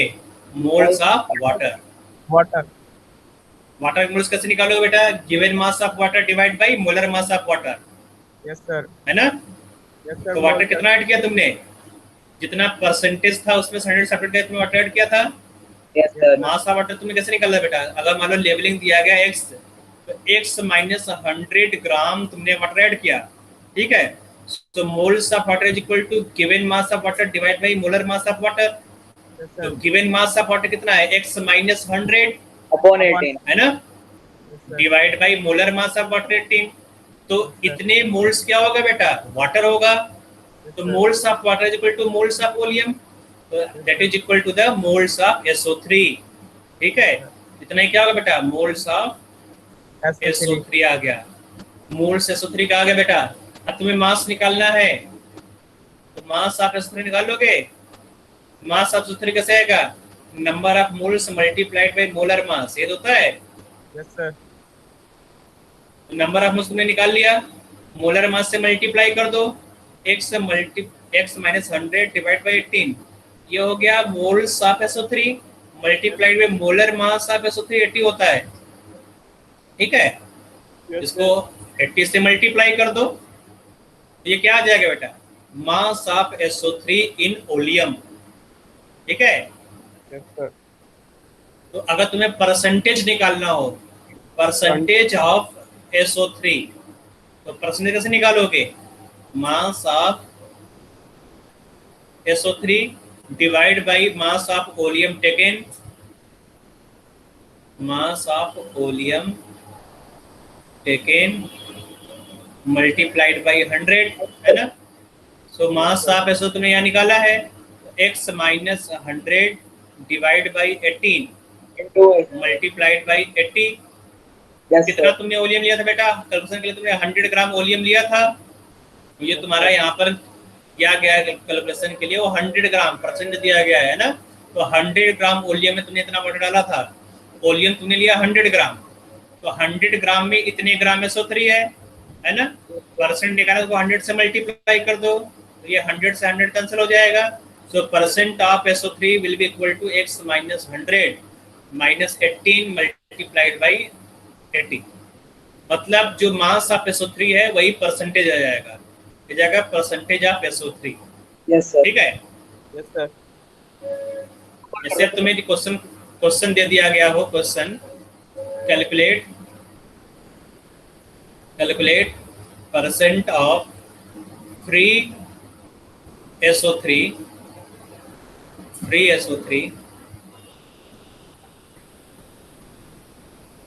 in 136% labelled oleum. ठीक है, यहाँ पर जो लेबल्ड ओलियम दिया गया है 136 ग्राम दिया गया है, मतलब x वैल्यू कितना हो गया, x इज इक्वल टू 136 हो गया। तो अब परसेंट ऑफ फ्री ओलियम निकालना है, परसेंट ऑफ फ्री ओलियम है ना। तो x हो गया 136 माइनस 100 डिवाइड बाई 18, ये फॉर्मूला है बेटा ऊपर वाला। Yes sir. मल्टीप्लाइड बाई 80 हो जाएगा, है ना। तो 36 डिवाइड बाई कितना हो जाएगा, यहाँ पर निकालोगे ना बेटा, तो 36 डिवाइड बाई 18 तो 2 हो जाएगा, मल्टीप्लाइड बाई 80 160%। तो ये मैंने यहाँ पर रैंडम सा फिगर लिया है, इस तरह 136% नहीं दिया होगा, कुछ दूसरा नंबर देगा तो वहाँ पर सही नंबर आएगा। ठीक है, तो इस तरह से क्वेश्चन को सॉल्व करोगे, इसको नोट कर लो। फिर नेक्स्ट क्लास में मिलते हैं बेटा। नेक्स्ट क्लास में लोग पढ़ना है न्यू चैप्टर का नाम है बेटा स्ट्रक्चर ऑफ एटम। सर मेरे स्क्रीन ऊपर कर दो सर। हाँ, स्क्रीन ऊपर कर दे रहा हूँ मैं। नेक्स्ट क्लास में स्ट्रक्चर ऑफ एटम, एकदम ऊपर बेटा यहाँ से। Yes sir. ठीक है, यहाँ से ये इसका भी स्क्रीनशॉट ले लो, percentage of free SO3 oleum यहाँ से ले लो। बोलो जरा, मैं नीचे स्क्रॉल कर दूंगा। ठीक है, यस सर, नीचे कर दो। और बोलना बेटा, नीचे कर दूंगा। कर दो सर। बस मैं यहाँ से कर दो सर। ये लास्ट है। Yes sir. तो नेक्स्ट क्लास में हम लोग पढ़ना है स्ट्रक्चर ऑफ एटम। ठीक है, structure of atom. Sir opening होगी इस चैप्टर की तो। क्या बेटा, सर न्यू ओपन होगा ना ये चैप्टर? ये न्यू चैप्टर पूरा स्टार्ट होगा, स्टार्टिंग से पूरा। ध्यान देना, बहुत ही इंपॉर्टेंट और इंटरेस्टिंग चैप्टर है और समझ में आ जाता है चीज़ें। ठीक है, तो कोई प्रॉब्लम नहीं होगा। हम लोग स्टार्ट करेंगे यहाँ पर Rutherford's alpha particle scattering experiment से। सर किससे? तो Rutherford's alpha particle scattering experiment. Okay sir. तो नेक्स्ट क्लास में मिलते हैं बेटा, फिलहाल के लिए bye bye. Yes sir. Sir एक मिनट सर, वो आप कह देना एक बार को वीडियो अपलोड कर दें। हाँ, मैं बोल दूंगा। ठीक है, यस सर, क्योंकि मेरी क्लास रह गई थी वो। बाकी वीडियो अपलोड हुआ है, लास्ट क्लास का वीडियो अपलोड हुआ है सर, उसके बाद सारी वीडियो अपलोड हो चुकी हैं, बस 2 सितंबर की केमिस्ट्री वो मिस हो गया, मतलब वो वीडियो लगता है रिकॉर्ड ही नहीं हुआ होगा। ठीक है, तुम ऐसा करो, तुम A01 का वीडियो रिकॉर्डेड वीडियो देख लो, वहाँ पर मिल जाएगा तुम्हें। ठीक है, वो करने पर भी वो लोग करेंगे नहीं, वो मिस हो गया होगा उन लोगों से। सर उसकी जगह चैप्टर 2 का वो मॉड्यूल डाल दिया जिसके उस टाइम नीड नहीं थी। वही ना, गड़बड़ कर दिया वहाँ पर, वहाँ मिस कर दिए होंगे। तुम ऐसा करो बेटा, तुम A01 का देख लो, वहाँ पर वीडियो सेम चीजें वहाँ पर है। A01 में वही चीज पढ़ा गया जो तुम लोग पढ़ाया जा रहा है। ठीक है, कुछ भी डिफरेंस नहीं है उसमें। और सर जो मॉड्यूल मिला है सर एटॉमिक स्ट्रक्चर का, सर वो भी नीट का है सर। वो लिखा होगा, गलती से नीट लिखा होगा। तुम, मैं पढ़ा रहा हूँ बेटा, उसमें क्या दिक्कत है, मॉडल से क्या दिक्कत है, मैं पढ़ा रहा हूँ यहाँ पर। यस पढ़ा रहा हूँ मैं, कोई भी मॉडल मिल जाए, कोई दिक्कत नहीं है। मैं पढ़ा रहा हूँ बेटा, जो मैं पढ़ा रहा हूँ बेटा उसको पढ़ना है। ठीक है, थ्योरी के लिए तो उसके बाद रेफर करो, वहाँ क्वेश्चन सॉल्व करो, क्वेश्चन में डिप्यू जो दे रहा हूँ उसको सॉल्व करो, कोई दिक्कत है। नीट लिखा हो चाहे कुछ भी लिखा हो। ओके बेटा, bye bye. Okay sir, thank you sir. Sir thank you.